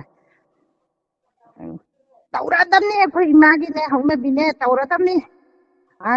ꯑꯃꯒꯤꯅꯦ ꯃꯁꯨ ꯃꯆꯥꯁꯤꯡꯁꯦ ꯁꯦꯟꯅꯗꯅꯅꯦ ꯌꯥꯎꯁꯪ ꯉꯥꯏꯍꯥꯛ ꯊꯠꯇꯅꯅꯦ ꯁꯤꯗ ꯃꯁꯨ ꯃꯆꯥ ꯁꯦꯟꯅꯕꯩ ꯋꯥꯈꯜ ꯂꯩꯕ ꯏꯔꯥꯡ ꯄꯨꯕꯩ ꯖꯥꯠꯇ ꯑꯍꯟꯗꯪꯁꯤꯗꯕ ꯀꯔꯤꯅꯣ ꯈꯪꯗꯦ ꯑꯍꯟꯗꯪꯗ ꯏꯔꯥꯡ ꯌꯥꯝ ꯄꯨꯈꯠꯂꯛꯏ ꯀꯩꯅꯣꯅꯦ ꯑꯍꯟꯂꯕ ꯂꯩꯕ꯭ꯔꯥ ꯅꯍꯥꯕ ꯂꯩꯕ꯭ꯔꯥ ꯌꯥꯎꯁꯪꯒꯤꯕꯣ ꯄꯨꯟꯁꯤꯔꯣꯟ ꯅꯣꯏꯁꯨ ꯅꯣꯏ ꯊꯣꯛꯄ ꯉꯝꯅꯕ ꯍꯣꯠꯅꯔꯣ ꯑꯩꯈꯣꯏꯁꯨ ꯑꯩꯈꯣꯏꯒꯤ ꯊꯣꯛꯄ ꯆꯠꯂꯦ ꯑꯩꯈꯣꯏ ꯏꯁꯄꯣꯔꯠ ꯌꯥꯎꯕ ꯃꯇꯦꯛ ꯈꯤꯇꯪꯗꯤ ꯇꯧꯖꯔꯒꯦ ꯊꯦꯡꯛ ꯌꯨ ꯃꯦꯗꯝ ꯂꯥꯟꯊꯣꯛꯆꯔꯤꯕ ꯊꯧꯔꯝ ꯑꯁꯤꯗ ꯁꯔꯨꯛ ꯌꯥꯕꯤꯔꯛꯄ ꯊꯦꯡꯛ ꯌꯨ ꯉꯁꯤꯒꯤ ꯂꯥꯟꯊꯣꯛꯆꯔꯤꯕ ꯊꯧꯔꯝ ꯑꯁꯤꯒꯤ ꯑꯔꯣꯏꯕ ꯀꯣꯂꯔ ꯂꯧꯈꯠꯆꯔꯛꯀꯦ ꯉꯁꯤꯒꯤ ꯐꯥꯔꯁ ꯁꯦꯀꯦꯟ ꯃꯌꯥꯝꯗ ꯂꯥꯎꯊꯣꯛꯆꯒꯦ ꯑꯗꯨꯒ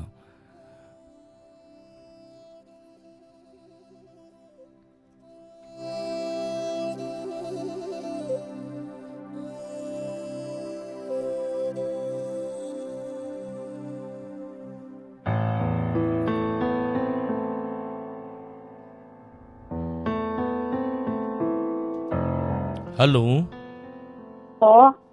Taram Noksiri, Ming Lefon Tapiu.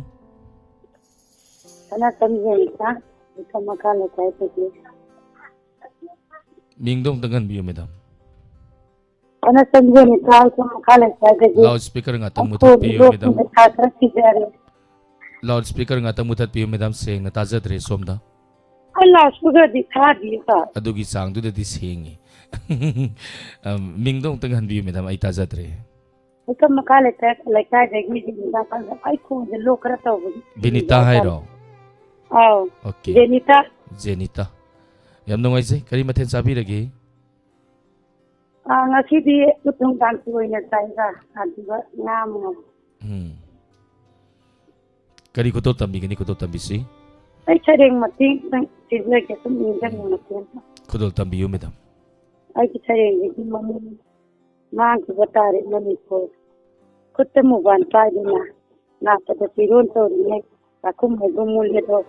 Sola si mo ban dina. Kalam mo na pare si. Madaguru na kangana mama mapa udina. Heron wari sana ba. Au mahunan no ba. Murum solaga. Kabu de butu jini. Drakka we heron na. Sabu ko shinki. Maru kaya ko kada ko da. Inda ko wilaya bina. Masumi shay shali. Tamu nungi nusiba. Pesin biyo tam pesin na. Tam biyo. Isagi da bima sini. Jadrat shinki bishani. Kasi dalo chala kaabri. Thank you madam. Lantok sari ba taram masih saru ya birak na taram masih umapong pahan biramba tagat chari. Thank you. Khamdar kita. Sayring nungay ba dialog faza ba mayam pun na mutamin nakre. Ngasigi first second mayam na lautok sagi ngasigi lantok sari ba taram talan han taram masigi. Ako na first second kanjari ba si ako na studio da ako na kaujarak kani. Hari ba kaujarak pa sida mayam su soy dana lapiyo.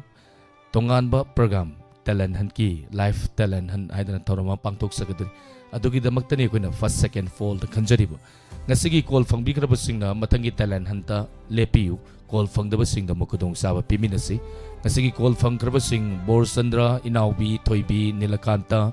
Saghen, Savitri, Laitonjam, Birolata, Imo, Sanatoy, Robin Maitay, Toybi, Irengban, Zenita. Hari ba sing ngasina matangi tauramda call lepiyo. Call fang da ba sing da mukudong saba piminasi. Ako maragta talent hayra ba mayam malay. Makoy su yahon si. Makoy su call fang da bagi awaba mayo na riba si. Kitang dur sukok na bahay na 90.0 wahong radio na sinjari ba. Tauram ni mayam pun na support tau minasi. Nga sige first ta kriba miyo ya dadi Savitri Laitonjam. Madam Savitri Laitonjam kita makuba ahoba makuminasi. Loy na ani subada. First ta Savitri Laitonjam 15 point. Anduga Robin Maitay Kumuzam 14 point. Second na Robin Maitay na takre. Maramadana mayam soydana. Kuba kubi mayam. Oza mangal guru mayam ako'y nagkanbasi yate. Ako'y nagkanbasi misang mikay nai harakani maramadana.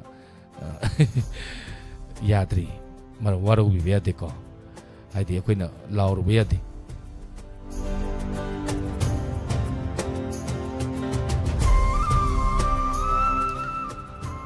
Face to face. Tang taragani toy kaba ketuki atoba ke is mohet. Hari basing asi ko face to face. Pangtok sagani amadi tang taraga humdoy paikomba Rocky Maisnam Punsiba. Hari basing asi ko face to face. May mafamasi una sagani. Mayam soy na pangtok sagaduri ba face to face mayam pun saruya minasi. Kasi first second ta akraba anibu hainingani tang tagat sari madi call tawirak to taram masi umapung pahan bikraba pun mapu tagat sari. Taram masi loisan bagi abalog sagi atin ba break amagi matung da taminasi Inspector Tayay hanjan batangkag samapan ga humpuga tarit suba tangkag. Loy na nga sige lemaw riba taram parengsing pung mapan makay isa-isag na si pung tara matoy sumang kumay sumang nila. Pung tara nito'y isa-isag pa magi konje na bikon sa biyari sarma. Amadi pung tara nito'y makay Inspector Tayay gi ano batangkag masini nga si Chatazara kadaba 90.0 wahong radio gi taram parengsing. TV CNN sing dari anu mag English movie makatana yang taba adu yagani. Hosi kiwe di mi ko kredang mi andagi laptop sari pum na mapu olen sapam na muka na ikono na kurup sari.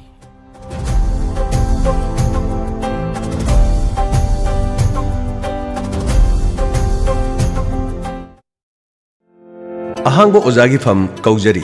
Office of the